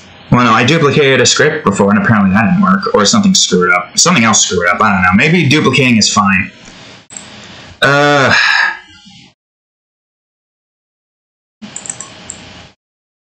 gonna try that. Duplicate. No, but then there's the issue of this just being... What are you roaring at? Then there's the issue of this just being, how you say, broken. Not broken. The name I have to change. Whatever. Let's just make the damn thing. Counterclockwise enemy detect up. No. No, that. There we go. CC enemy detect up. Okay, good. I guess it depends on how I want to do that. I'm gonna make another script now. Stop trying to go to C, you idiot. Down. It's literally just the same thing. It just makes it the only thing that changes like the script instances. Unless there's a way I can have it like change the number, but that's fine. Scripts don't take up too much space. We can have as many as we need. I mean, literally it's just a line of text. If script somehow takes up a crap ton of space, then I have no hope in all of this frickin', what do you call it? How long have we been recording so far? Almost 2 hours, and we haven't even gotten the enemy done with. Okay, so I think what I'm going to do for this is go one by one. Whoops. Go one by one. The only major difference here is this has to change to counterclockwise. So now it's grabbing that script instead. But this is all that needs to be there. It's literally just the same thing. This is the only thing that needs to change. Which makes me wonder if I could do that, but I don't know if that would cause any problems. I don't need clockwise anymore. These are the only three that I need now. I'll open and close as I see fit. Now I gotta open this one up. So we got right, now we gotta move over to right. And do this. I'm hoping I'm gonna have enough time to get the, done with. Alright, so again, counterclockwise, and again, counterclockwise enemy. That's named correctly, right? Yep. So that takes care of that. Go back to here again. Still think it's too big to allow for that to do anything. Yeah, as soon as I get another one in, it's just going to cause problems. Put you in. Same thing. Counterclockwise. I guess to make this go by quicker, I don't need to save immediately. Open up down. Now we can save. Whoops, don't want to grab that. I want to grab all of this, and I want to do this. And the last bit. Counterclockwise. Good, great, fantastic. So everything is what it should be. It's changed to counterclockwise. Keep it up there so that we see where it's supposed to be. Okay, good. So that should be everything we need for the counterclockwise enemies, right, Cat?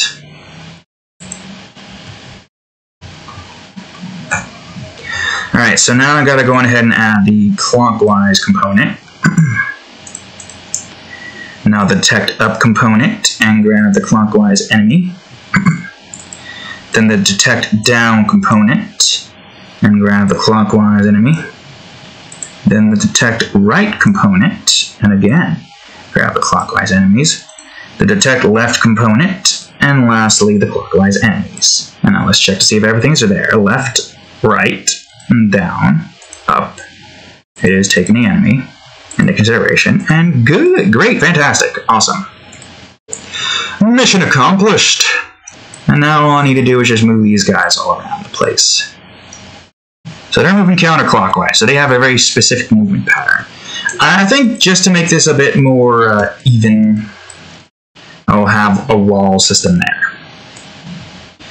Unless I want to move this up instead. I could. Hold on, I gotta move some things around.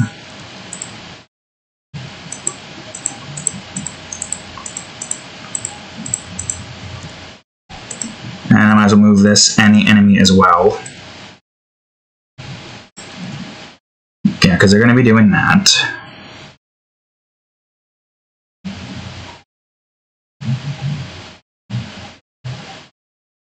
And the enemies are going to... Wait. What am I saying? The enemies are going to be doing this. Right, because this is counterclockwise. I think then we would just need to do that, right? Hold on, back up. Oops, that's not what I want to move.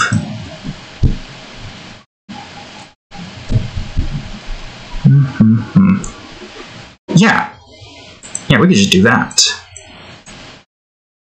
Have that here. And because the enemies are moving counterclockwise, you will have no choice but to go up here to do this. And the key will be moved here instead. I'm not actually building a level, I'm just building like a test level to do some things in, you know? Because why not? So we got this clockwise enemy over here doing their thing. And aside from that... Okay, so they're going clockwise, so remember right. So you need to go right. And you need to go left.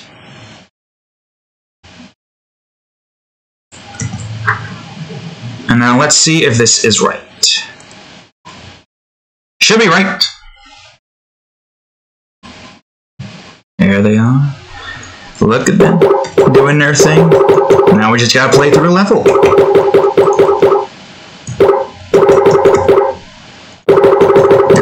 direction you want to move in. Destroy the enemy with a crate, get through to here, and then get through to here. Now, there's going to be something here to prevent us from moving, but for now... Jeez. I was worried I was going to be too slow, but it is actually kind of perfect. The speed is kind of perfect. Now, we already know that the enemy will kill us, but we'll just let these guys kill us. Jeez, and imagine how difficult it's going to get when you get more stuff. Plus, I'm working with a broken W key. I've showed you it before. Awesome. Okay, so the enemy is now done. There's one thing that I want to make now. I've done a bunch of other things too. But there is one thing I want to show you guys. 2 hours, almost 2 hours in, I have been working on a music project here. As you can see right here, I think you should be able to hear it. I will play it. And this is what I've been working on. This is supposed to be the first zone's music. At least the world map music. It's supposed to only be like 16 seconds. Any world map music is like 15 to 30 seconds at least. So, this is what I got.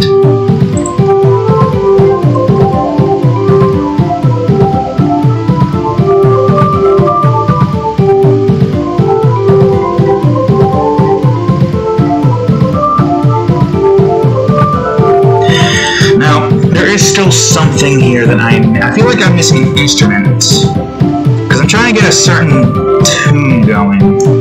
What's the best example that I can think of? Whoops, something happened. I did the wave out thing. Hold on, cancel. Don't do that. Just do that. There we go. I know there's a certain instrument that I'm trying to find, or at least not instrument, at least a sound that makes it sound like I wouldn't... maybe... What was it called again? City Streets or something from Sonic Adventures 2, where it's like a kind of noise effect that I'm doing. That's what I'm trying to... Yeah, at least try to get set up, but, you know... I'm not sure. Well, but there's a little taste of the music. Some things might change, and now it's time for us to make some ice. So, here's the thing. Just like the lava being, you know, one down, this is also one down. Only, there shouldn't be, the only reason why the lava is like that is because of, like, a certain object that we're going to make at some point. So, we need to make an ice tag for this one. We only need ice tag for this. So I'm going to go on ahead and make the ice tag. I'll have this be a trigger. This still needs a rigid body. Physics. Rigid body. Ignore gravity, of course. Do not move at all. So this one's going to be tricky. It's going to be a bit complicated. Okay, so while I make the materials and whatnot, this is what ice is essentially. Ice, when you step on it, takes away your movement, and you will move along the ice's path. Also, let me save this and save it again so that this is on top. It'll take away the ice's path. This color should be... it will follow along the side of the ice's path. 64, 255, 255. Perfect. Unless it was 128. I don't remember. It might be 128. I'll check. What does this look like? Oh god, I can't do that. I have to do this. Okay, yeah, it was 128. Yeah, because 64 is too dark. Oh, ice.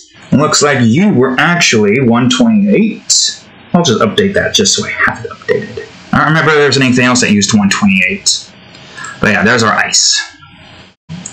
Now, let me go on ahead and put this into the gameplay objects. The ice is done. Why it's doing that, I have no idea. It'll update itself, I think. Right? Update yourself? Well, I guess we'll just wait for it to update itself then. So this is where this player script's going to come into play. I'm going to move the ice over to... Oh, wait, no, I got to activate this. Move the ice over here. So what ice does... I know Strange said ice is next to lava, but there's no physics in this department. What ice does is it prevents the player from moving. So here's what we need. First of all, let me get rid of all of this. The only thing I need for this is the player and the detect below. That's detect down, detect below. Here we go. Okay. So I guess... What do I want to call this? Restriction variable? I guess it would be a restriction variable. And the only reason why I have it public is so that I can see it working. So we need ice. Public bool ice movement.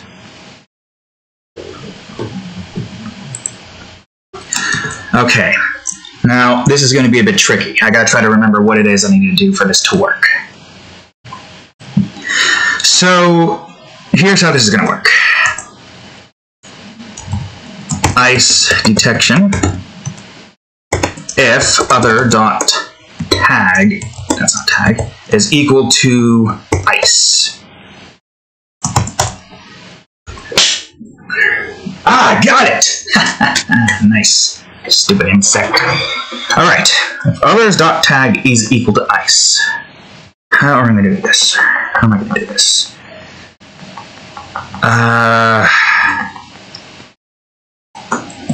Well, first things first, we do know that ice needs to equal to true.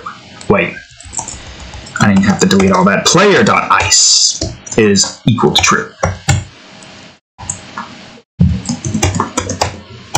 Now here's where things are going to get tricky. Ice movement equal to true. Before I do anything else, here's what I need to do. Okay, so...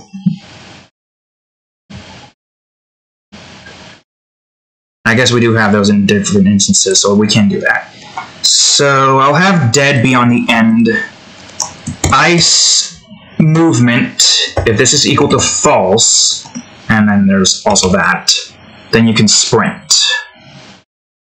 Same thing applies to this one. You've got to see if that's equal to false. So ice movement is equal to false. So it detects to see if ice movement is equal to false. If it's equal to true, you won't be able to move at all. So here's where things are going to get tricky. We need to have it set to where the player will move via the ice. So ice, no, movement. Well, how should this work? I guess it'll still do the walk true, because this is only detecting that, so... But is that going to be an issue? Do I just have an ice movement coroutine set up? Maybe? Alright, okay. This is going to be a tricky bit, but I think I can manage. Enumerator, please just go to there. I don't think I can have this called ice movement, so, ice move is what I'll call it. Yeah, sure, why not? Ice move. So it's going to follow the same pattern as the whole 0.25f instance. So that's what it does. So now, how the hell is this going to have to be set up?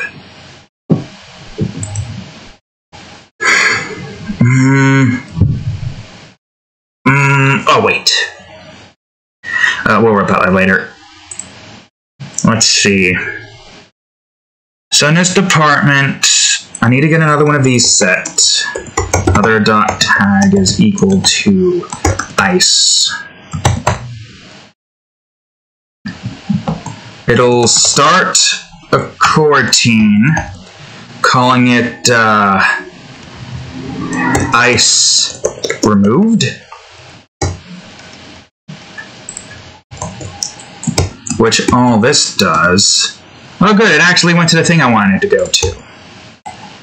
Is removed. For this, whoops, that's not why. Yield return new, wait 4 seconds. Oh wait, right. If we're doing that, I might as well have that set to this,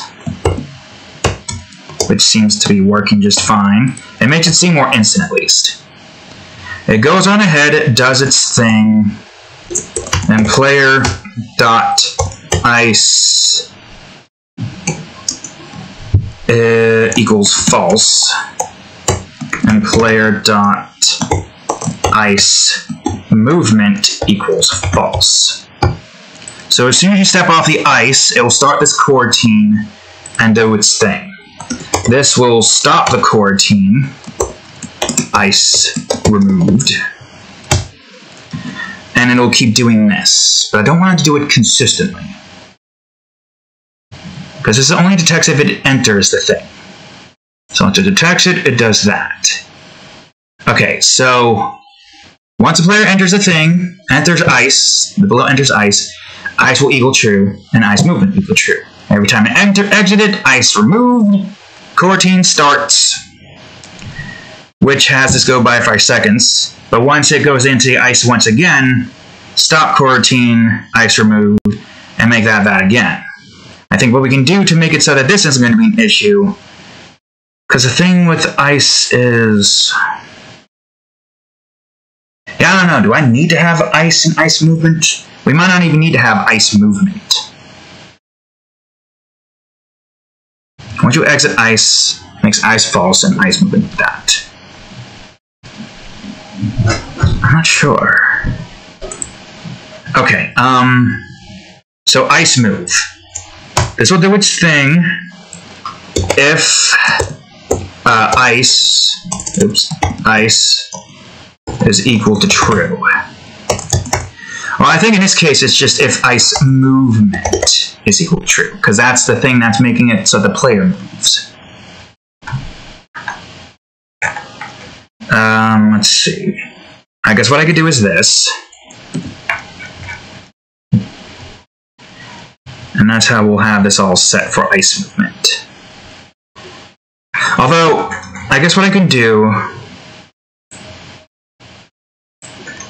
I'll start with up, down, right, and left. I'll do up first, and we'll just change it as we see fit. If roll up is equal to false, and player movement is equal to 0, well, this doesn't exactly matter because it's going to stay as that. Technically, we don't need walking for this one, because this will just, do its own thing. And that will probably change to ice movement when the time comes. Down, this one is 2, -1. And this one doesn't matter if it's an else if, because it's only able to move in one direction. It's as simple as that, thankfully. I'll still keep the movement sound here. I don't know when I'm going to decide to do the things that I need to do. 3. And you. -1. So this will only move the player if there's a wall up there. Ice movement equals true. And it will keep moving the player. If there's a wall there, it won't move the player any further, so to prevent death from occurring when it goes in the wall. Goes into a wall. So detects that ice movement is true, does all that stuff. Okay. So there's the movement system at least. Which I guess, technically speaking, it will still work. Like, I don't even know if ice is even needed. I'm trying to figure out if ice is needed. Let me go on ahead and run this variable here, or run this instance, see if this works. It should work, right? ice movement equals false as soon as you get off the ice, so it should still work, technically speaking. But I gotta go through all of this now. I'm dead.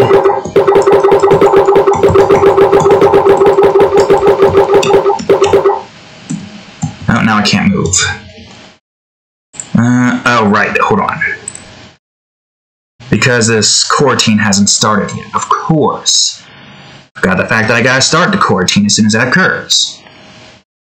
Okay, so how do I want to do that? I guess if ice movement is equal to true.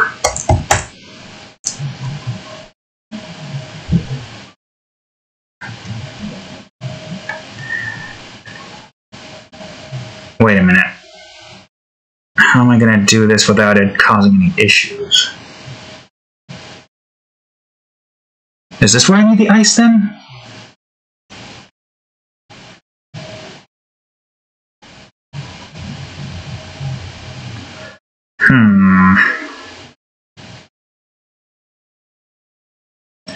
Oh yeah, and this isn't even doing its thing.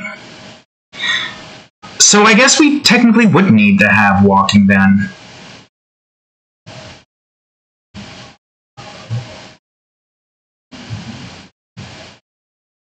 Okay, hold on. We might not even need this.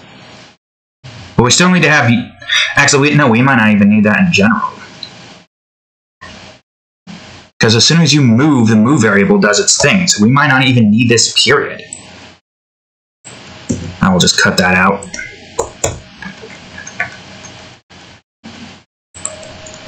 Yeah, if ice movement is equal to true, and... what was it again? Just walking? No, walk is equal to true, or false. Right? Yeah, oh. Wait, no, if it's equal to true, never mind. It is true. Yeah, that was right, it is true. Or is it true? Why do I not remember? Walk is false, walk is true.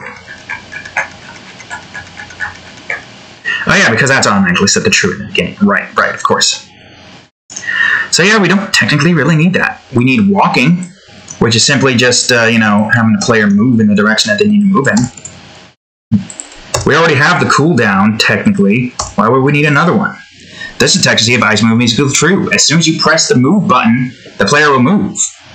Unless something occurs. Well, no, because that will do its thing. That will start the thing first, which will have that do its thing. Then it will translate, assuming everything works properly. Which, it should work properly. I see no reason for it not to. So if ice movement is equal to true, which I guess we didn't need this here, actually. What? Oh, fucking Christ. It's fine. It's fine. I can fix it. I can fix it. It's no problem. Good. Great.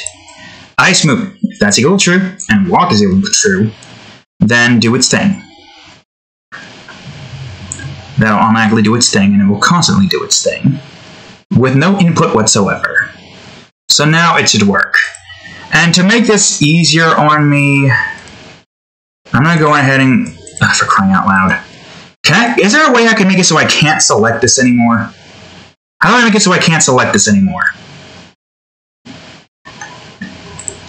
Do I? No, that's not going to work. Ugh, Christ. Okay, why don't I just, like, move this to... Not 0.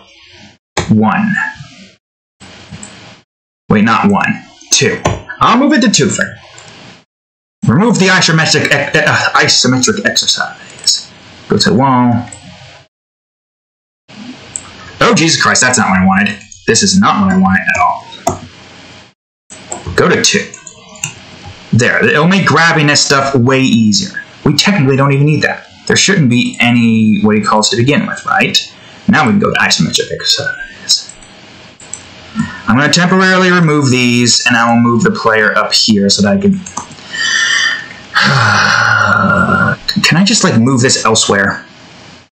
Move it down 1. Yeah, there, move it down 1. Now, select the player. Yes, good. I'll keep this like this for now. And now we'll test it out. Technically now the player should move as soon as they walk onto this. Alright, the player still moves.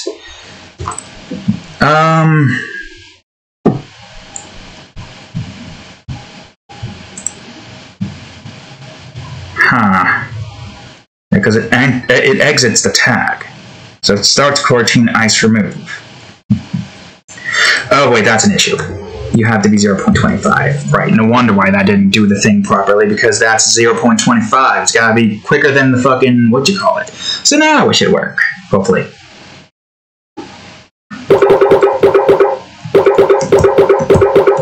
Yep, can't move down. Every test here, can't move. There we go. Awesome. Okay, now that was the easy part. Now for the hard part. Honestly, I don't even think I need ice anymore. So far, ice doesn't seem to be doing much of anything. Ice movement seems to be what we need. So this is what we can do. We don't need ice, we just need ice movement. And I'll leave it as movement, just so we know that that's what it's supposed to be. So we got ice movement doing its thing. I think that's the only instance here that has that. Walking does its thing, it's going at the same speed it's supposed to go. I don't need ice, I just need to call it ice movement. Now here comes the tricky part. Ice dead end, I'll call it. Okay, so in this instance, if ice movement is equal to true, this is all we need for this. If ice movement is equal to true, then if wall up is equal to true, which I think is all we need for that.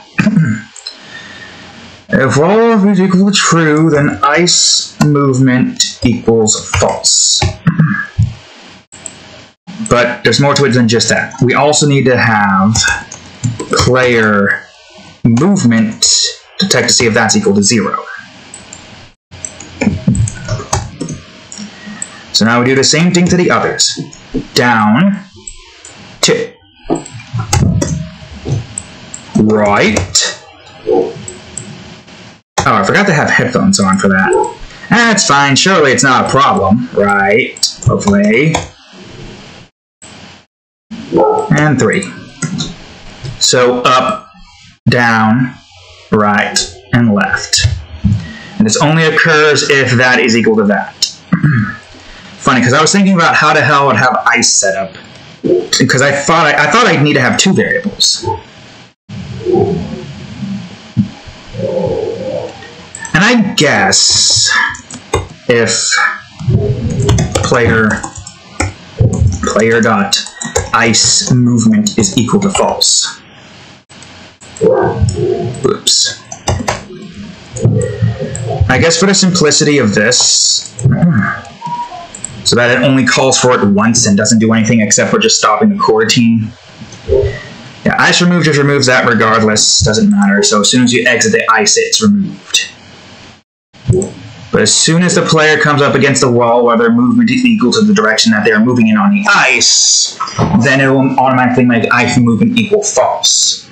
And once that's equal to false, and then because this thing's set up to detect to see if ice is equal to false, and it'll do its thing. Assuming that that works properly. So now that we know that this works, I'm going to move this back, but I'm going to move the player into a new, into a new area, into a new. Oh my god, 5! Get out of the way, movement sound! Why are you in the way? Why are you in the way? Why do you have to be in the way? Why do I sound like Mr. Wing now? Mr. Wong, whatever his name was. Alright, anyways, ice. This part is simple. I'm going to build an ice rink area. Don't know how big it's going to be. Whoops, did the stupid again. I really wish I could stop clicking on that. Now this is the fun part about ice.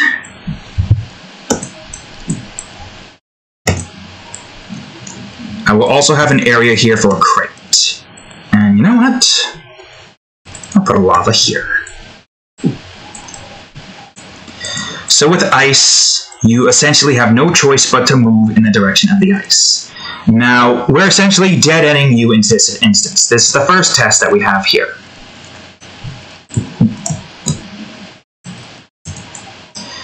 Any corners here can be like this, because that's what the corners need to look like. I'll have some of these like this, just because. These will move all the way down here. This is just be a good test to see if it still like moves the thing where it needs to move to. That looks weird. Can I get it like straight, even, isometric? That's not isometric at all! There we go. Okay, it's still not as isometric as I wanted it to be, but whatever.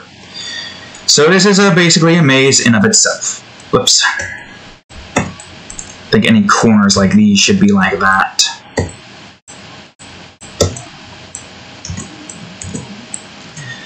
So you just gotta try to figure out where the hell it is that you need to go in this department.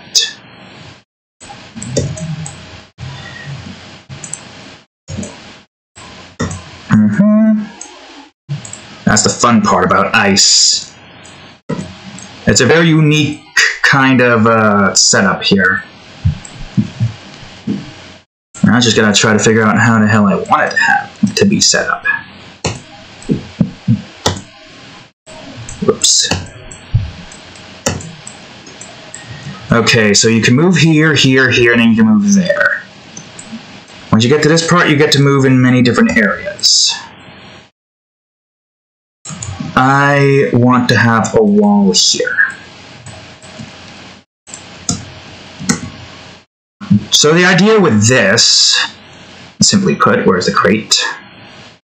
Oh wait, I could just do this. Why am I looking for that? Like that. I could just do that.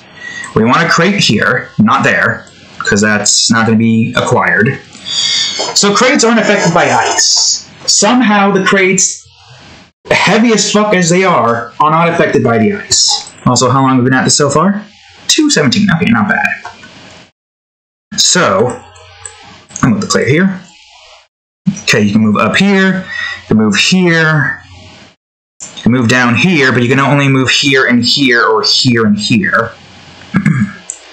So the idea here is for you to try to get over to here. Move the crate over to here. With the crate in position... Oh wait, you maybe don't have to move the crate over there. But then how would you move the crate there? Unless we don't want it to be like getting rid of the lava. Or instead just use the crate to let... Because yeah, you can't get to here now. You have to use the crate to be able to get to there. So if you were to put the crate here... I think you would have to put it here, because putting it here will just always dead-end it. Because no matter what... Well, first of all, the only place you can move it is up here, so that wouldn't work. Right, Cat? If you move it up here, you can always get to here easily through this, so that's not necessary. So what would be the way to solve this? So you move the crate here and put it there, which gets the crate in that position. Ooh, unless... But that seems too easy. What if we had 2 crates, and your objective is to move 2 crates? So you gotta move a crate here, go here, move that crate there, go out. Okay, well that's pretty... Well, this is just a test. It doesn't matter, we're not actually building a lot. This is just a test to see if this works. Okay, I can move just fine. Good.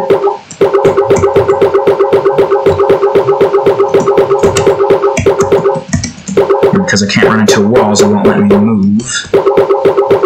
Seems to be working just fine, actually. Okay, so I want to move this one first. It works. And then we want to move that one down. Now we gotta get our ass back out here. And move this one.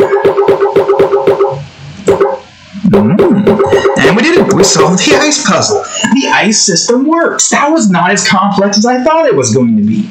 It was actually relatively easy. Awesome. Nice. Great. Fantastic.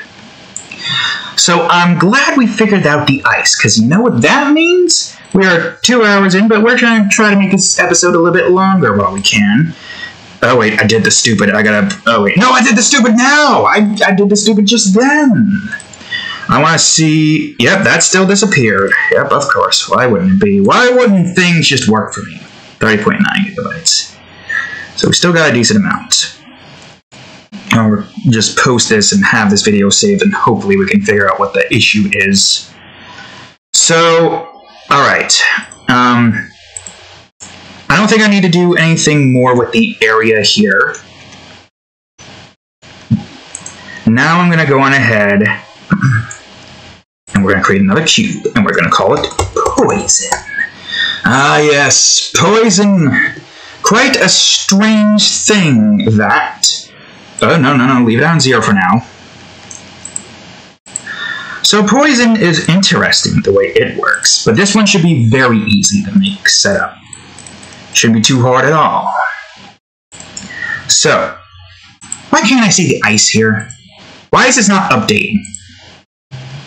Whatever. Oh, now it's updating. Good, great, fantastic.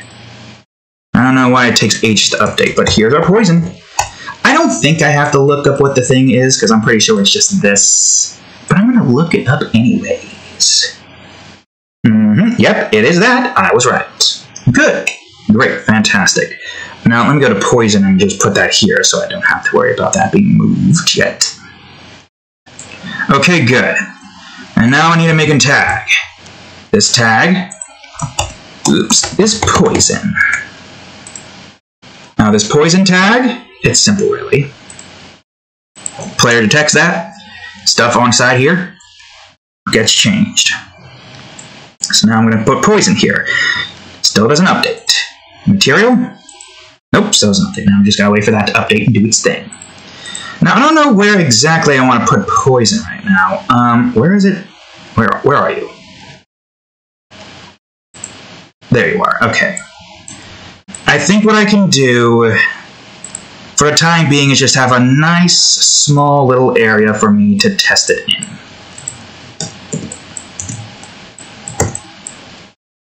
Okay, maybe not that small.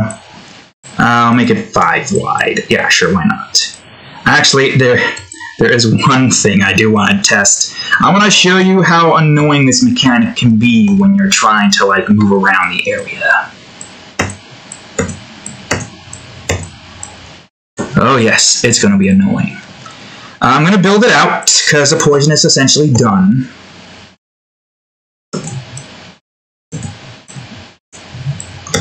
Now here's where this mechanic becomes quite a pain.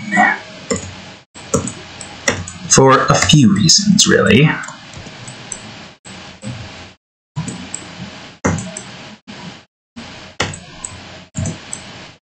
So when it comes to Poison, you are only allowed to step on it so many times. 2, 3, that's always going to kill you, so we don't need it there. You're only allowed to step on it so many times. Now the cat's whiskers are twitching. She's in a deep state of sleep. So, what's the best way to describe it? Poison is a rather difficult substance to work around for a few reasons.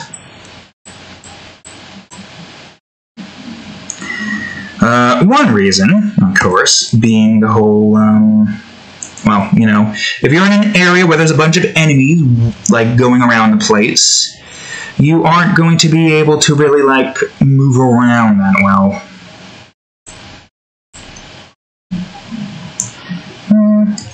I was trying to move this thing, damn it. Trying to have it move in the direction you want to move in is a little bit difficult. Yeah. Oh, wait, no. Wait, that's not where I want you to go. Actually, I could do that instead. Oh, wait, I didn't do... Well, I gotta move this. Okay, there we go. Simplistic, right? Except not at all. Now here's the thing with poison. So, poison detection. Well, I guess first things first, I gotta scroll up to here. Go to the public static integer called poison. And of course, when the thing restarts, poison will go back to 0, obviously. There's also another thing that I need to do, but that's simple. It's just like recreating the what you call it. We'll worry about that in a minute. So if other.tag is equal to poison, then stop coroutine poison removed.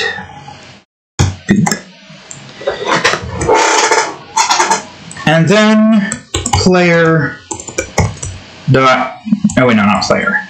Well, what was it again? Is it just player dot poison? Plus equals 1. Brings up your poison by 1, which is not good. Not good at all. Now just the same thing, other dot tag, check to see if it's in the poison. And now start coroutine poison removed.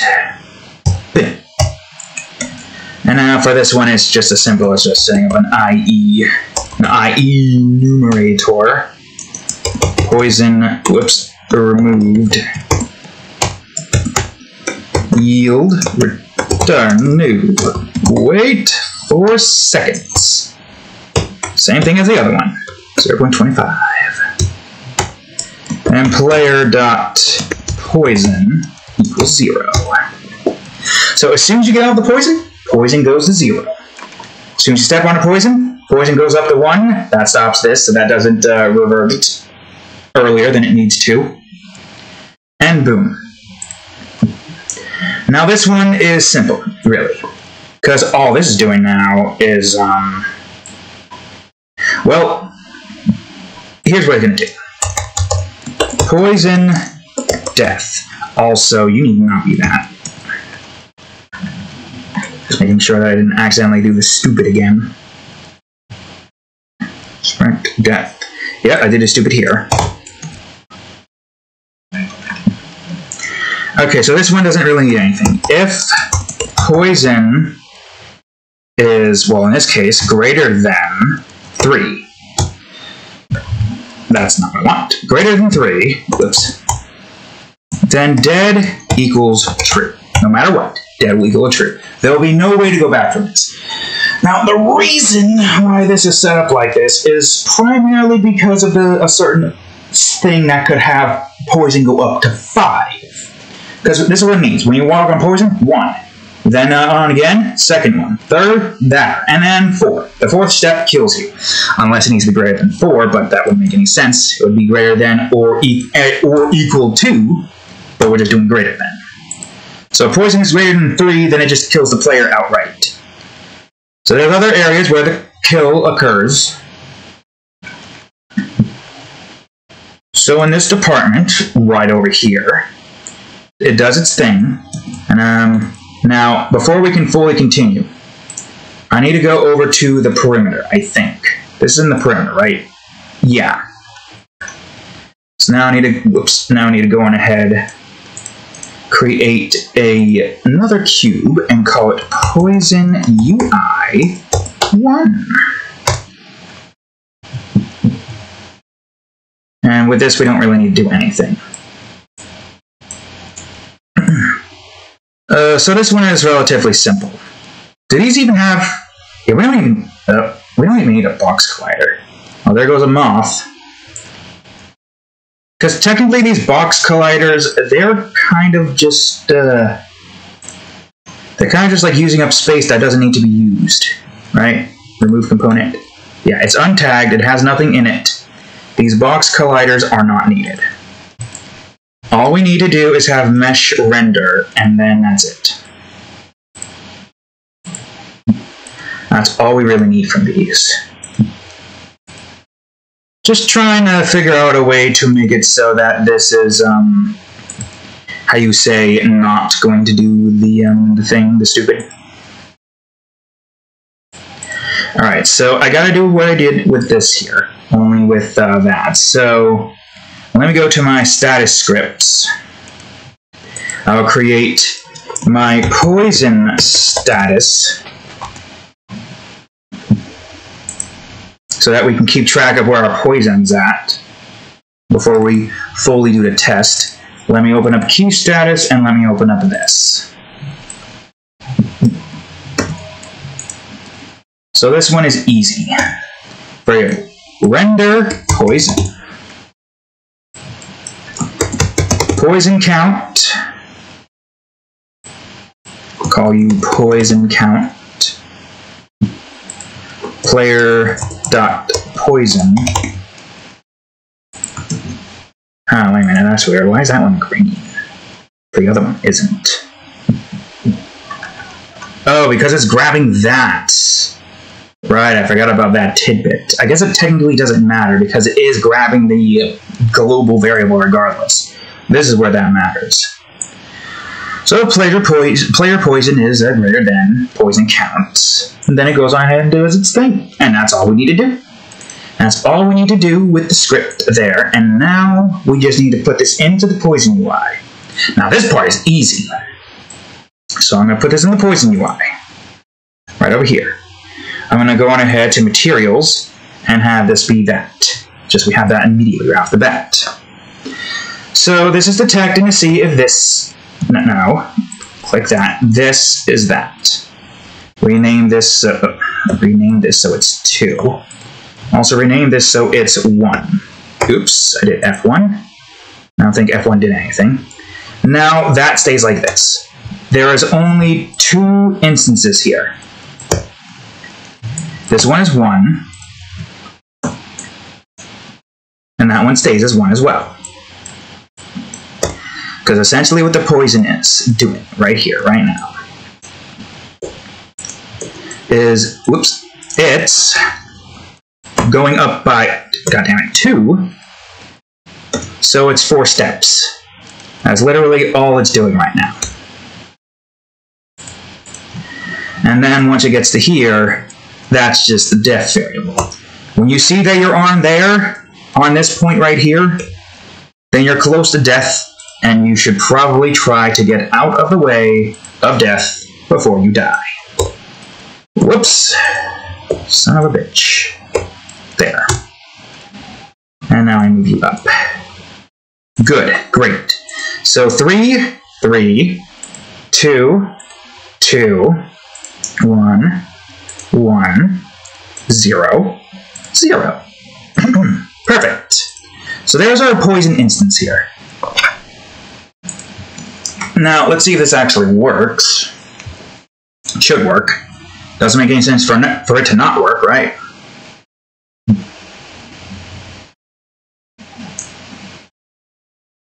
Alright, come on. Yep. Alright. And you're dead. Just like that.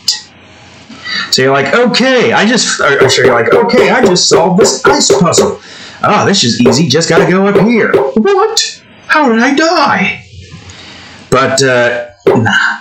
To avoid this, you just gotta do that. Stay the course. If you try to do anything else, you will die. If you try to go by 4, dead. Now, here's where, I don't technically need to do this now, but I kind of want to just see how it feels like, at least in this variation with Unity in mind. So, we're going to have a clockwise enemy. I can't just do this, so I have to do it in the game scene.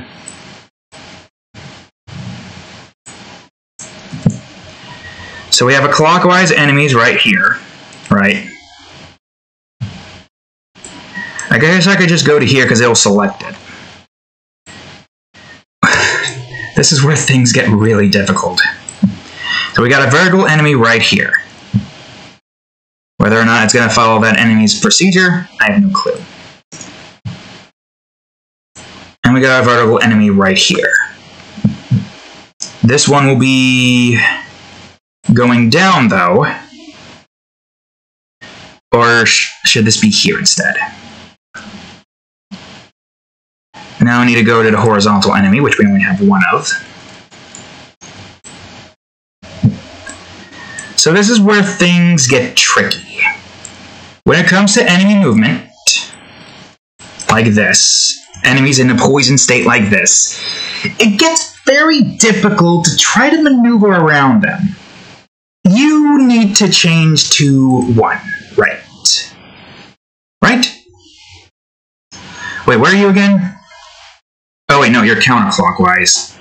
You're not what I want. I want regular clockwise. Regular clockwise. And you're going in the direction I want you to go. Okay, good, great. Now it should be doing good. Now it should work. Yep. Oh boy, okay. Oh, I can't go yet. Ah! This is what I mean. This is difficult. Okay, gotta wait for that guy to go. Ah, fuck. Man, this is difficult. It's really hard to keep track of where all the enemies are moving.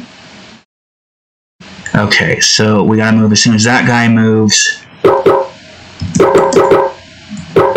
Okay, we're safe here. Don't move until that guy moves. Oh yeah, this is a pain. Okay, we gotta move as soon as that guy moves over. Otherwise, we're not gonna be able to do this properly. Jesus Christ. Whew, man, that is not fun. I will make it easier and only have 2 enemies here, just for the sake of testing. But yes, that is worth it. Damn it! Stop clicking on the movement sound! How am I supposed to click on the player if you keep clicking on the movement sound? Anyways, yeah, that is definitely, whew, man, poison. How long have we been at this so far? 2.5 hours. Okay, we got some time. Oh yeah, I have a list here that I'm making. A checklist. Where is it again? Here we go. Enemies done, poison done, ice done. So the only thing left now for me to do is water, tar, and drop. Okay. Drop should be easy enough. Here's what drop is going to be. Let's see. Let's go over to here. I wonder if I should have these all set up in their own folder. That might be something we want to do at some point. Drop is the easiest one. It's not only a hazard. Oh, it does need to have a drop tag as well. It's a hazard, but it also essentially just destroys like any player, crate, and clone and whatnot. So now I just got, that's 2D, I want regular rigid body. Same as before, it's not moving. And now to go to the materials. And materials. And the drop. Alright, I don't remember what drop was exactly, so I'm gonna head on back real quick like to look at the colors for the drop. Okay, according to this, drop was 128, 128, and 255. Right? 128, 128, 255. That's what drop is, apparently. So now I gotta go to here, and I gotta put this on here. And I think that's all I need for this. Well, I do have to do this again, which means I gotta do that to the ice and poison. Even though, no, I'm still gonna do it to the ice and poison, because if I don't, then some things are gonna screw up, and I don't want things to screw up. Alright, I'm gonna put the drop in here now. Let me go to ice. Yeah, look, there's that. That needs to be that. Now let me go to poison as well. 25.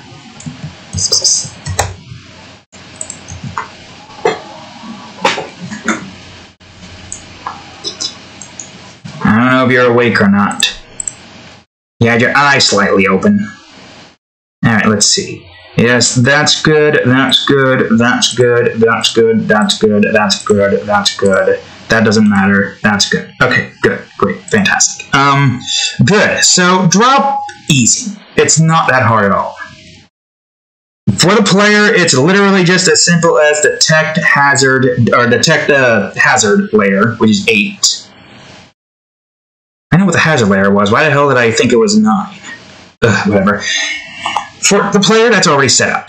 But the crate, and the crate's the only thing that needs to have this system set up. So detect below. So this one is easy. Drop. Detection. All I gotta do here is do this. Do not destroy the other one. Because this is the purpose of the drop.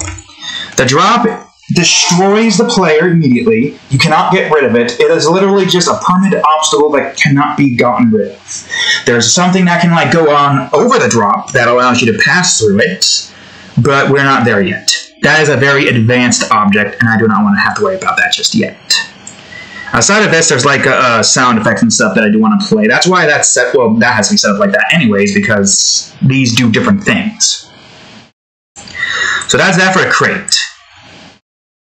And I guess just for shits and giggles, I'm going to go on ahead and I'm going to move a drop over here.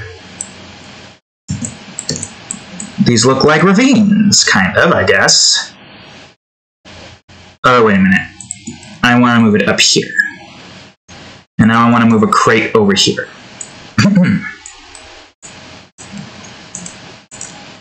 Also, I should probably move this, or zoom out a bit so I can see things better.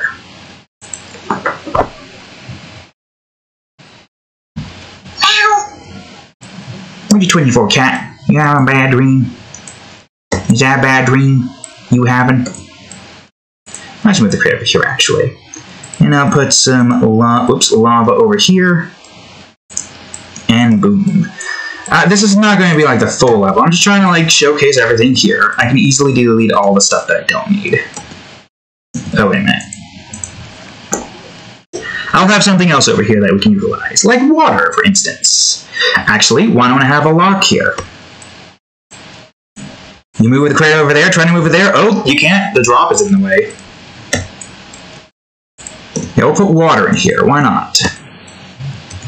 In an actual maze instance.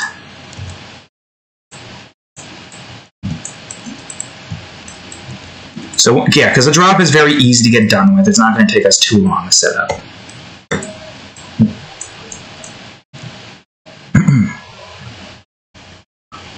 Now I need to grab a key. That is not the one I wanted. I wanted Control D.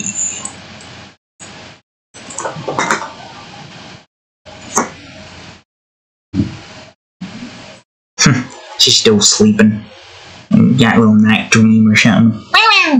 You okay, kitty? Meow. I know, meow. Alright, so... Flapped her ears on the thing.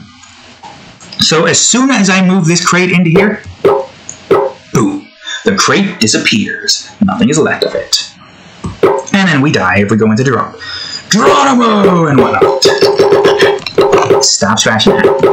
Obviously, if you want to gain access to the crate here, you're going to need to do this. Boom. And now you did the thing.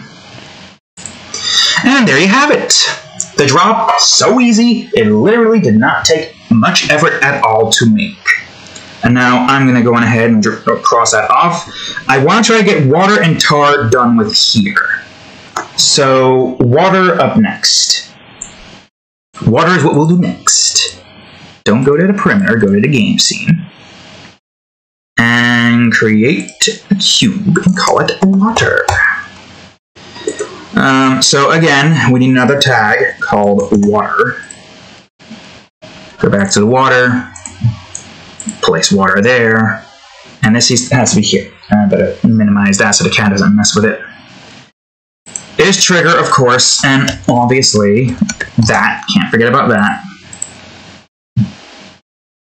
And now I need a rigid body.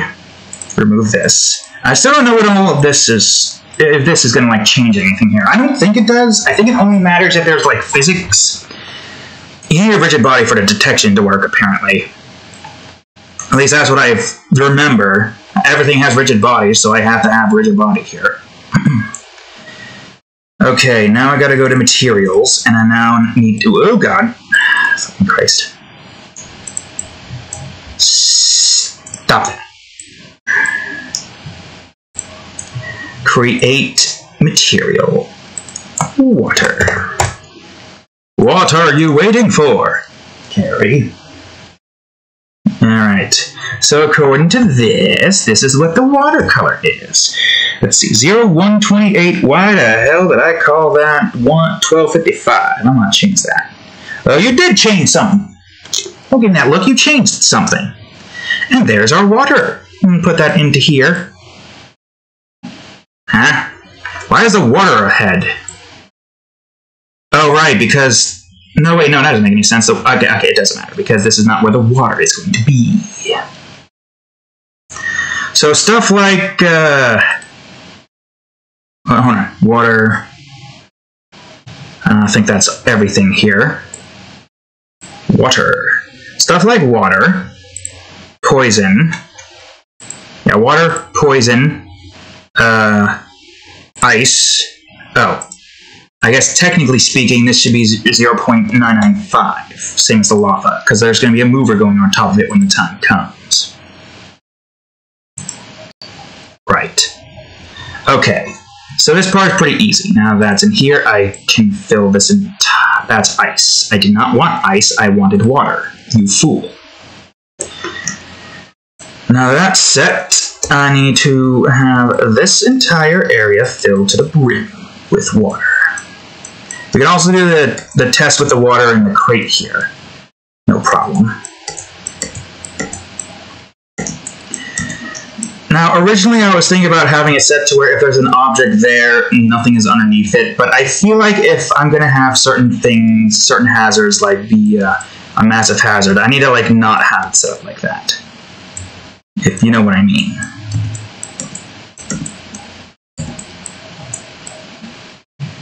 And as soon as you go into the walk. So, keys, enemies, and whatnot, they don't affect the bottom portion.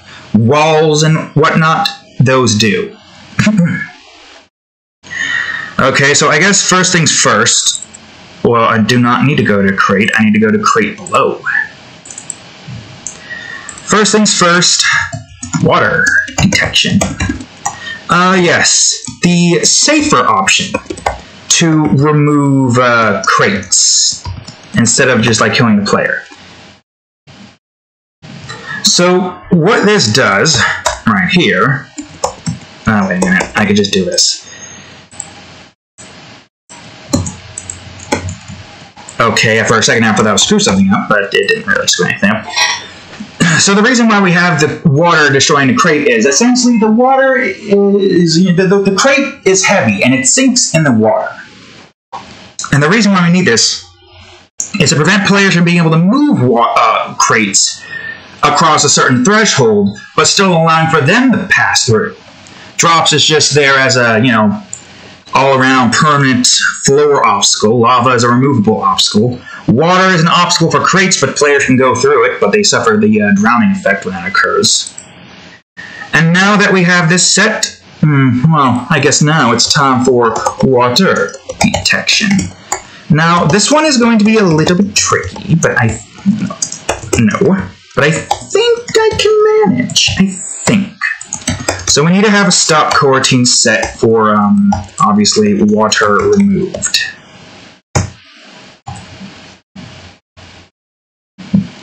And we need to have some variables in the player's department.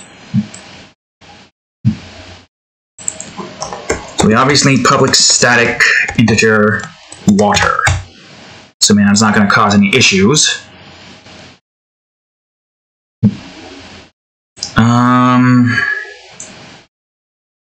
I guess, so we don't have to have certain things here, if player.water is equal to 0,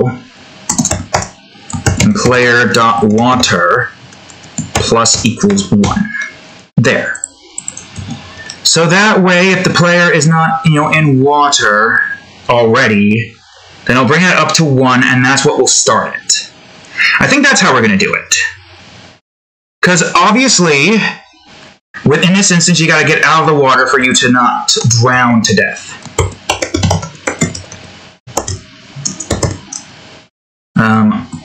Water. I don't know. Capitalize the water. Then we just need to start. Did I make that stop or start? Okay, I did start. Stop. And we gotta do water removed. Boom. So we'll start the water remove. Now this one is simple. I just really need to do this. Change this to water removed. Change this to water. And it goes back to 0. This only occurs when the player enters the water, and it only does its thing if water is equal to 0. Anytime the player enters the water, it stops the water move coroutine so that this doesn't revert back to that, and that would be it. Maybe this is not as tricky as I thought it would be.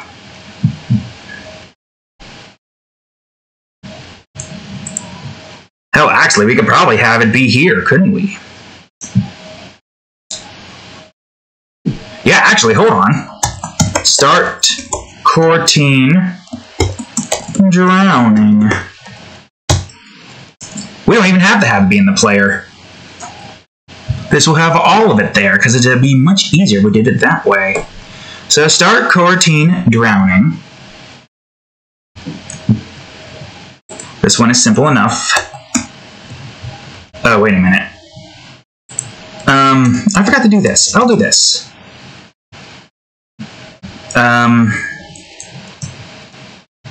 Regain control from ice. I said space, you idiot. Cure poison. And exit water. And now we need drowning. An IE numerator. Drowning. Yield return new. Wait 4 seconds. In this instance, 1. Also put the F there just because. Unlikely, because it should be 7 seconds as soon as you enter the water. And player.water plus equals 1. Good. Yield return new. Wait for seconds. 1 second. Do that. And then start coroutine. Drowning. And it restarts.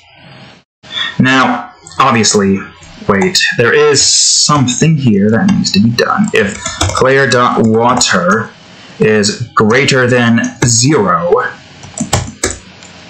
that's what we need to have here, actually. So that this doesn't keep moving. Almost forgot about that tidbit. So yeah, once this brings the number up to 1, and it does its thing... Where is it? Wait, here it is. No, wait, no, it's not here. It's here. Yeah, once this, does its thing, start coroutine drowning. Actually, wait. Because, yeah, water will be equal to that, but I guess just so we have that all set, stop coroutine. Again, the string drowning. Yeah, then we'll stop coroutine drowning once the player emerges from the water, and then does that. So as soon as the player enters the water, if water is equal to 0, then water will go up by 1, so we see that that's an immediate threat, and that's 7 seconds right there. It starts the drowning coroutine, and then drowning coroutine will keep on doing its thing so long as the player's water instance is 0. Doesn't need to be any more lower. And I guess, and if player.dead is equal to false. Just so it doesn't keep rising the numbers up, even though it doesn't necessarily matter. Just because. It checks to see if dead is equal to false. does its thing. And if the player dies, this doesn't matter anyways. What's wrong, baby? So yes, player.water greater than 0. If it is, and they are not dead, which it seems to be working, it's not doing anything stupid to tell me that it's not working, then it brings water up by 1, and it restarts it all over again. And a sound effect will probably play as well. So now there's only one more thing that I need to do. I know I could have it there, but I kind of want to have it here instead. Why are you over here? I need you to not do that. Water death. Same instance. If water is greater than, I believe, 7 in this instance, then dead equals true. True. No matter what. Right? Yeah, as soon as it goes to 8, they're dead. And again, there's an instance where the clone somehow comes into play and drowns the player even quicker. Although I don't know how I want to have that set. I guess it depends. We can have it set to where if... We'll worry about that later. But that's that. That should be that at least. So the only way to know for sure, 100% for a fact, if that is all that it is that we need to do, we need to then go on ahead. Oops. Come on now, move it. Come on, man, move it. S. Now I need to go to parameter. Oh god, where is it? Here it is. Hide this, because I don't need this right now. Oh wait, I just do this. What am I doing? Create a new cube, and water UI1. Zoop. And zoop. And zoop. There. Again, we don't need the box collider. Remove that. Now I need to go on ahead and grab water and put it to U. And there we go. Blue, light blue, and soon to be green. That one's going to be a bit tricky, but I think I can manage. I think I have something in mind for that. Soon enough. Let me just make sure everything is where it needs to be. Okay, so now we need to make another status script. Water status. Water status. Alright, now I need to add, do the same thing here with this. With key, open that up. And now water, open this up. Just do the same thing. Remove all of this. Variable. Water count. Same here. Water count. And if player.water is greater than that, then it does that. Render water. Good. That's all we need for that. I do believe. I do declare. Yeah. So that's that for that. Now all I need to do is put this onto Water UI and do the same thing that I did to that with the key here. Add a component, same thing. That one goes down. I don't know why I have this one going up to down. I just like the idea of danger meter rising up and your key inventory just increasing like that. I don't know. It seems interesting, you know? Unique, kind of. Oh wait, I don't even have to press F2. I could just go over to here and adjust it. What am I doing? Whoops. There we go. I should probably go back to the other one and make sure that that didn't get screwed. Oh wait, no. If that's like that, then that's fine.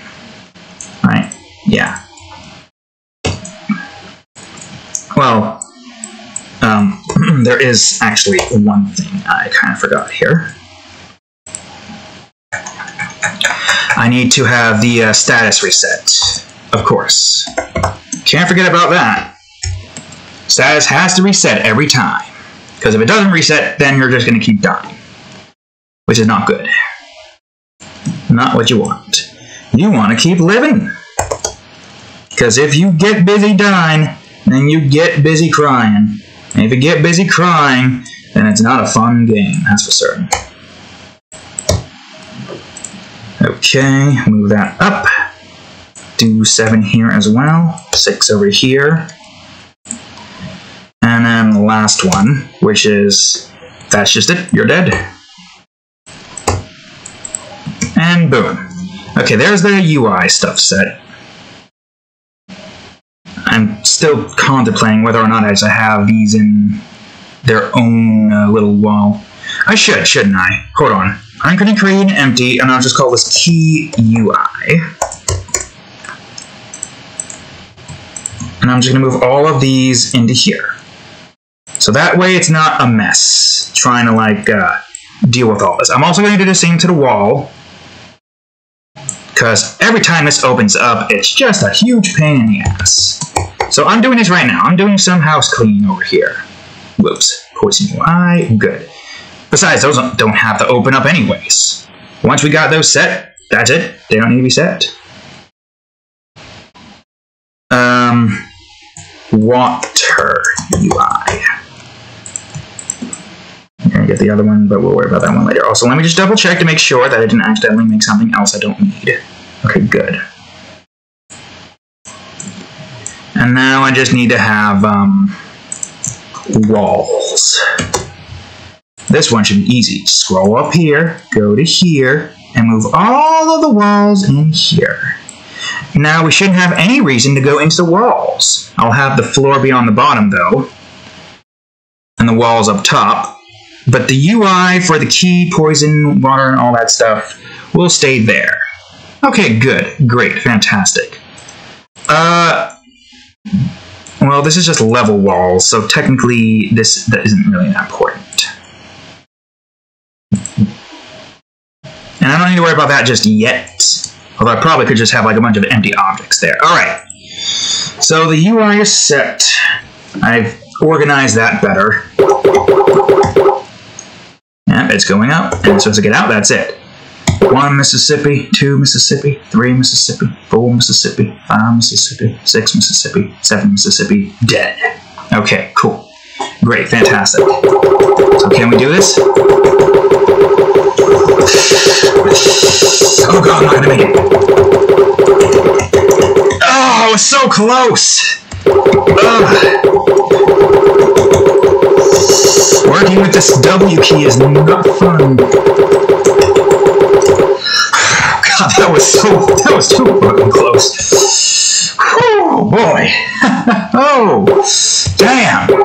That is very terrifying. Alright, let me kill myself for a real quick like here. Oh god, I have to go through this again if I want to test this. You really have to sprint for this, because if you don't sprint... Okay, the water's gone. Yeah, you do not have enough time to get out. As soon as you get that key, you're just dead. So you really do have to sprint for that part. I'm going to give a little bit more leeway for that, just because. Oh boy, a 7-second timer to try to go as fast as possible through the level? Now that is very intimidating. Only 7 seconds to breathe. That is, yep. That is, whew. Ooh, man. Damn, that is just, Yep. Alright, so we're almost done for the day. We're 3 hours in? Good, great. The last thing I have on the agenda is tar. Yes, tar. I'll probably adjust all of this in its own instance later, but for now, let's just go ahead and make our tar. Again, this is another thing on the bottom. And this is going to have a tag. This is also going to be another thing that's going to be a little bit tricky, because I have to have it set for the crate as well. I only need that. Get that set. Have this be 0.5 all around the board. Get us our rigid body. No gravity. Freeze all of its movements. I did the same to the water, right? I did. Good. Okay. Good. Great. So that's that for the tar. Now I just need to create the tar material. I don't quite remember what the tar was, so I'm going to have to look back on our blocks and look through here. Ah, here we go. So tar is apparently 128.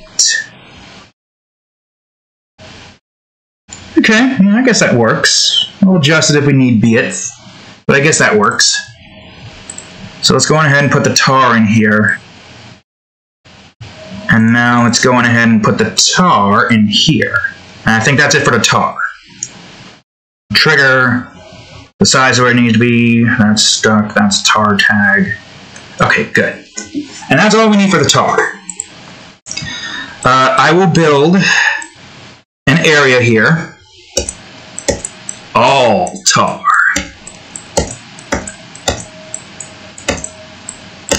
Now this is the main thing that the tar has that causes turmoil and issues and whatnot.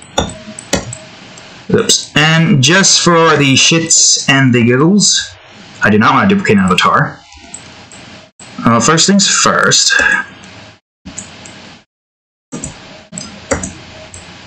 Because I don't know how much space you have here.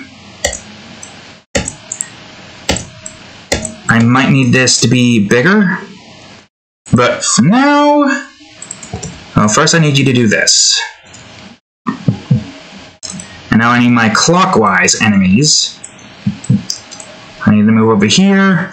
You are going 1. That's where I want you to go. And you will go 3. Okay, good, great. Now if you haven't figured out what tar is with the enemy placement here, well, I'm going to let you try to guess a little bit longer. I'll worry about the, what do you call it, soon. But right now, I'm going to have restriction here.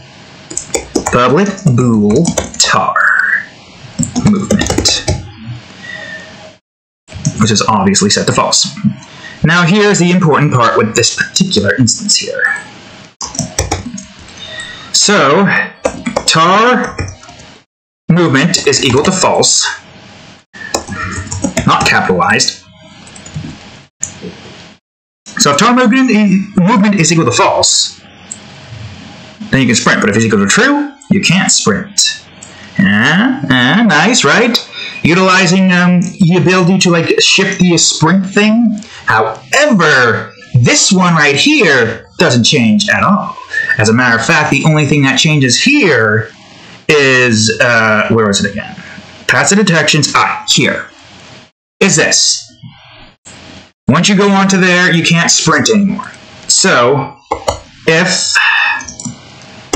tar movement is equal to false, actually. False first. Tar movement is equal to false. Then that's the normal. However, if tar movement is equal to true, then it's increased the movement to double. I think that's what we want.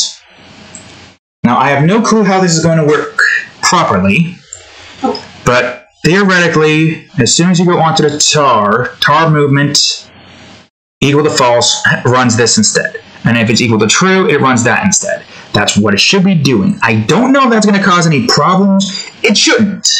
If this is able to do that, then it shouldn't cause it. No, that's not wait. I think we had. Oh no, we did have wait. I know we have that. No, we're changing like the time here. That's what we're doing. Unless I could change the time in here. Worst case scenario, I could have it be set to where the tar changes the value here, a float value. But I'm hoping that I don't have to do that. So let's just go on like we wouldn't normally do. So tar detection. If other.tag is equal to tar. Oh, I don't need this anymore.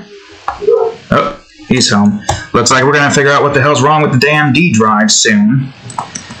Stop coroutine tar removed. Boom. And then player.tar movement equals true. Tar detection, that there. So now I need to have first off, before I freaking forget, I forgot to have, I'll worry about that later. Other.tag is equal to tar. This will start the coroutine tar remove. tar removed. And then it'll do its thing right over here. I.e. numerator tar removed. So, of course, yield, return new, usual wait for seconds. Same as the last one, 0.025f. It does that, and then player.tar movement equals false. There. So as soon as you exit out of it, tar movement equals false, does that. Tar movement equals true as soon as you go into it and stops the tar removed, so it just sticks that to that. Hazard detection, ice detection. I know I said I was going to do this off camera, but I'm doing it now. Poison detection, because why not? Water detection. And then tar detection. Awesome, great, fantastic. So now, as soon as the player enters the tar, stops that, makes that true. When they exit it, starts this. Good, okay. So that should be it for the player instance, but there's still one more thing that we need to do. I need to move you over here. Also, did I save that? Okay, it did save, it just didn't look like it saved. Well, oops, I did not want to do that. Actually, let's make this easier on us and just move the crate over here for now. Okay. So now here comes the test.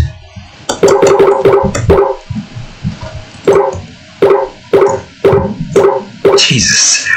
Oof. It works. It does work. Oh, God! Okay. Oh, it's not doing it back to false now. Let me go to the player for a second. That's not where I want to go. I want to go to player. Nope, tar movement is equal to true for some reason. Okay, hold on. Let me just make sure I didn't somehow screw this up. Tar removed, yield return, you wait for a second. Player.tar removed equals false. Let's see. T-A-R-R-E-M-O-V-E-D.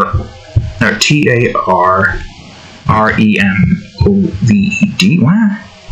That's where I went wrong. This is where I went wrong. I forgot to remove tar from the thing. Or I forgot to put capital T in the tar, so now it should work. So damn. That is very, yes, that's intimidating. Enemies are moving faster than you. They can move on the tar so easily.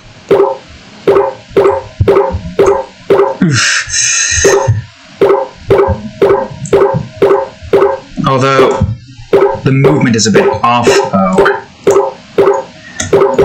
Okay, now we're able to move normally. I wonder why the movement's a bit off.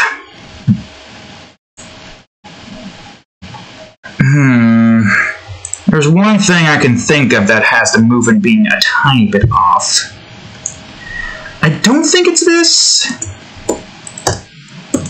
But I'm going to see if this does anything.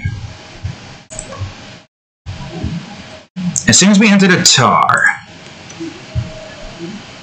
Well, let's see if this does anything with this.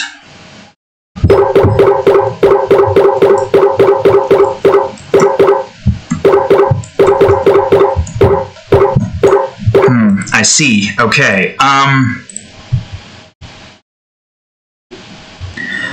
So it does have to be in the front. Unless I were to do... Yeah, unless I do else. Unless else is what we need. Because then it'll run this if it needs to. I'm not sure, because it's not like it's entering the tar immediately. I mean, it is entering the tar immediately. Yeah, as soon as that occurs, that's what happens. Which is not what we want. I'm sure I can fix it, but I don't exactly have a lot of time to really just mess around with this. So, I'll leave that to be fixed a little bit later. For now, though, there's something here that I need to do. So I guess first things first, I'm going to open up detect up, or all the detects. So detect down, detect left, detect right, detect up. And then I'm going to open up crate. I'm going to have restriction variable, if I'm spelling that right. But bool tard. And that's what we need. So in this instance, if the tag, if the player is there, and if tard is equal to false, then the crate will move. That part is simple enough. Now I need to get to crate detect below. This part's also simple enough. Oh, and I might as well copy this and put this here, and so we can test that out. Now go to crate detect below, and I need to do tar detection. Yes, this is what tar does. Tar, whoops, prevents the crate from being able to move. So crate.tar equals true. So if that's not tar, that's change. There we go. So if the crate detects the tar below it, crate tar equals true, and the crate will no longer move. It will stay stuck there, no matter what. So at least that setup, that part was easy enough. But now we need something else. That's going to be a little bit tricky, so I guess just for the simplicity's sake, so I don't have to go through this every single frickin' time, I'm going to move the player over here. I guess I'll just move this here. I could probably just remove that when I need to. I'm going to only work on up right now. So this one's going to be tricky. Public bool crate tard. They will all share this variable. This one is going to be maybe not that tricky. I think what I need to do here. Oh, I had that set up like that. Okay, like I said, I'll do things, get things fixed and moved around and whatnot. Right now, I'm just trying to get this done. Tar detection. If other.tag is equal to tar, then crate tard equals, true.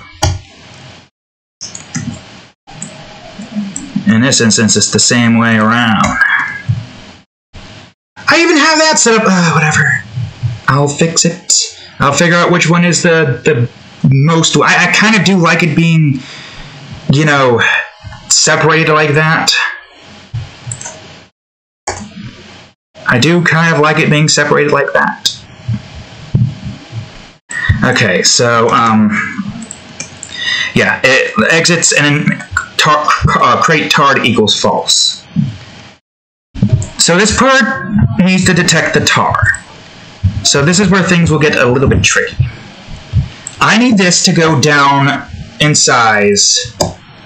Oh god, wrong one. Don't go to there. Or don't go to the crate, actually. Why am I at the crate? I need to go to the player. Here we go. There's got to be a quick move option to this thing. So detect up. This needs to be... Oh, well now I see a problem here. I guess to make this easier on me, I'm just going to do this. Which means then that I have to also do the same to this. 0.5, 0.5, 0.5. Easy enough. Yeah, I'll only change the box size. It's easier like that. I'll go through all of this and check to see what needs to be changed. Oh, looks like that's going to need to be changed. Easy enough. Okay, so I don't think it's 2. I think it needs to be 3. Now this needs to go down by 1 or 0.5. I think 0.5. Yeah. So in this instance, then, technically it doesn't matter. Unless there's a way I can have it set to where that doesn't become an issue. Yeah, because this doesn't matter. Why am I trying to make that matter? This is only detecting to see if there's a wall there. And this will only apply in the regular area, not in the inverse, so I guess that's all we really need to have here. So this is going to be like this. This is good to have in general, anyways. So I need this to be, I need all this to be adjusted. I need you to be back to 1, you to, no, not you to be 3, you need you to be 3, you to be 0.5, I think. Yeah. And then you revert back to this. Easy enough. So this is going to be used to detect some things. 1, 1, 1, 3, and then 1.5. Or was it 0.5? I don't remember. It's 0.5, you fool. 0.5. And then the same instance here. 0.5, 0.5, 0.5, 0.5. And yeah, same instance, same direction, same size. And now the last one, should have done this before, because now this is taking longer than it should be taking. 3.5. 0.5, 0.5, 0.5. And that's all I really need to do. Well, I'm glad I got the hang of it after that. Yeah, because there's no walls, locks, crates, or tars in any of those particular positions.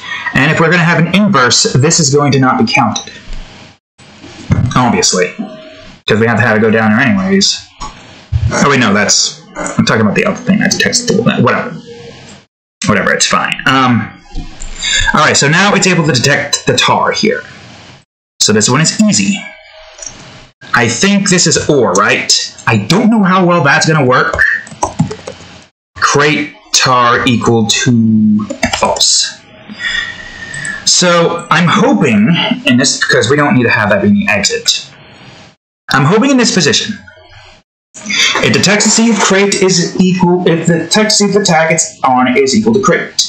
And it detects to see if crate blocked up is equal to true, or if crate tarred is equal to false. I don't know how that's going to work.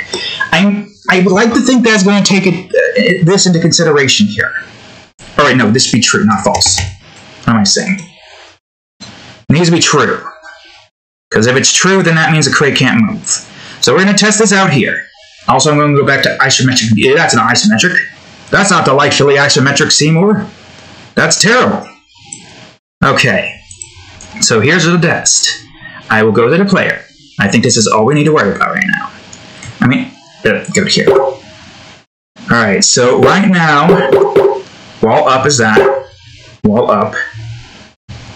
Oh, wait, wall up. Hold on a second. What is the tar again? Because that's not supposed to do that. Wait a minute, unless this is going... No, that wouldn't make any sense. Well, yeah, that doesn't make any sense. There's no tar there. There's no tar there at all. What? Excuse me? There's no tar here. This is detect up. Unless that's not equal to true. Hold on. Let me see.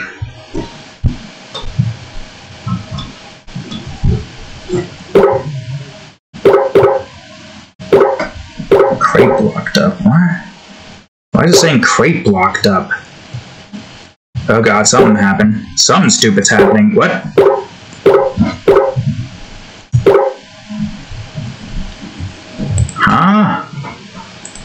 What?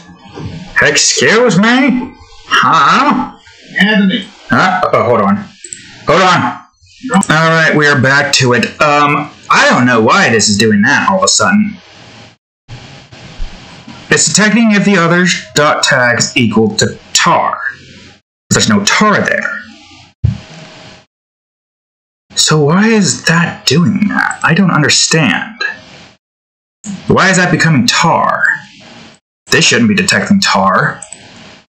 Shouldn't be detecting that at all, right? Did something screw up here? Huh. I don't get it. Okay, I'm just going to hide this for now. I'm going to check to see if that's doing anything. I'm just going to disable that for now. It doesn't matter because the tar is going to stop the player from going up to crate.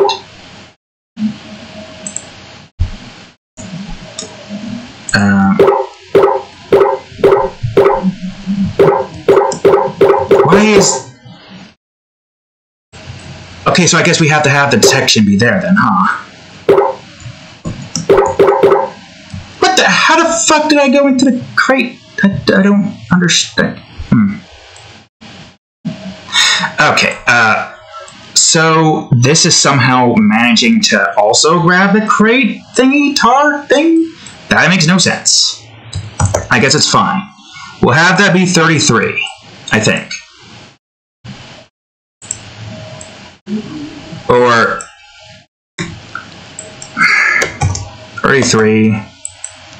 33, no, negative 33. That's probably too much. Yeah, that's too much. So, 5? No, too much. 25? Wait, is it 20? I don't know what direction this needs to be in. Okay, instead of trying to guesstimate where this is supposed to, where this is supposed to go.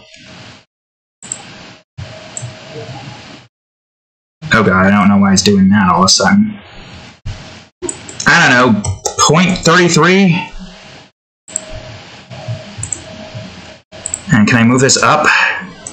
No, it'll do that. Okay, so why don't I move the grid? Why don't I have the grid be 0.5? That still doesn't work.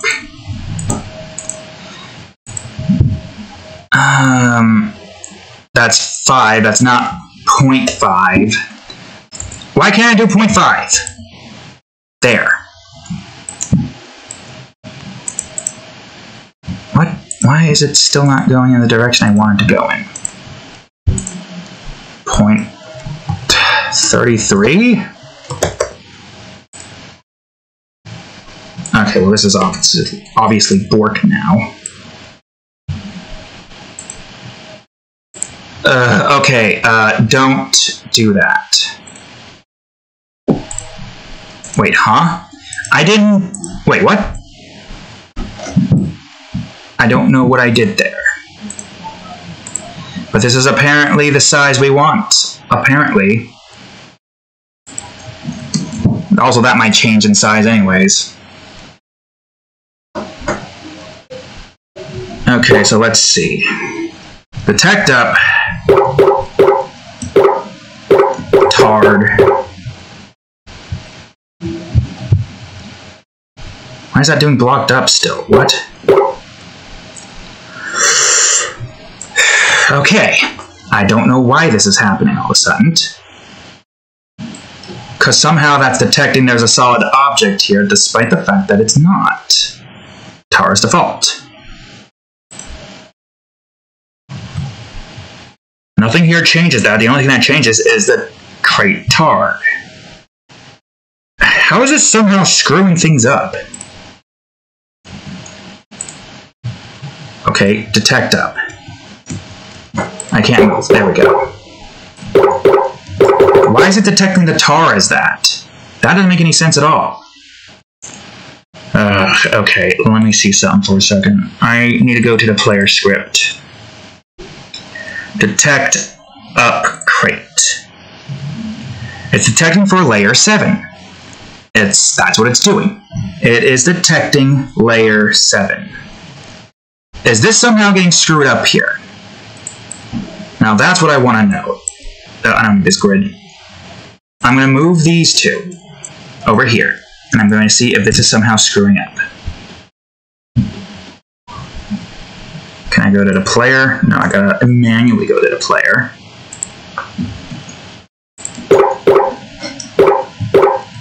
What? Hold on, wait a minute. Something stupid is happening here. Something stupid is happening in this crate. Let me go to this crate for a quick second and see something. No, your ignore rate cast. Oh wait, why am I doing that? It's supposed to be crate up. Ugh. Fool! You fool! That's supposed to be crate up, you idiot! I don't know how the hell I forget.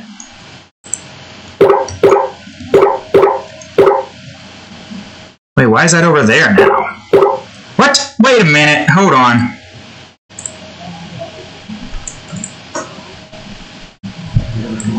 The box is there.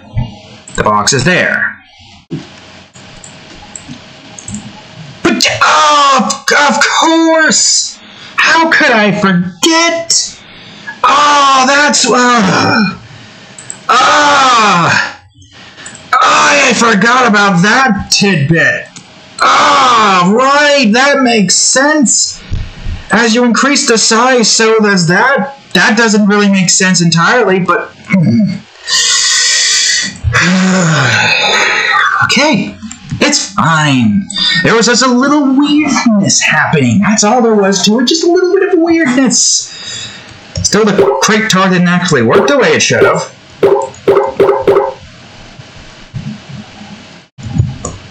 But there's no crate there. Now I can't move. What?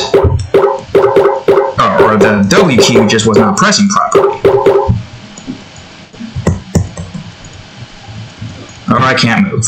But there's no crate there. There is no crate there. Why is the and not working? Okay, well, that's a problem. So I guess that means we have to separate these, unfortunately. Which is fine. There's not really much that we can do in that department. I'm sure I can still have a tarred crate. No. Crate detection.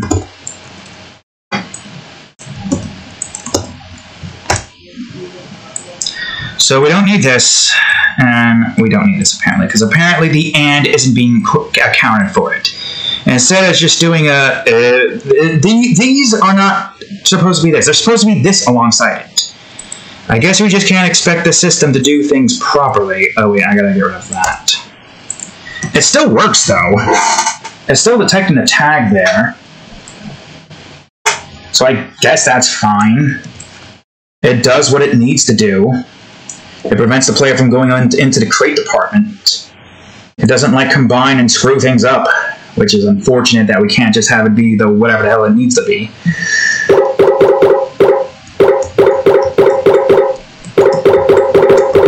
Yeah, I still gotta like change it to where that it does its thing.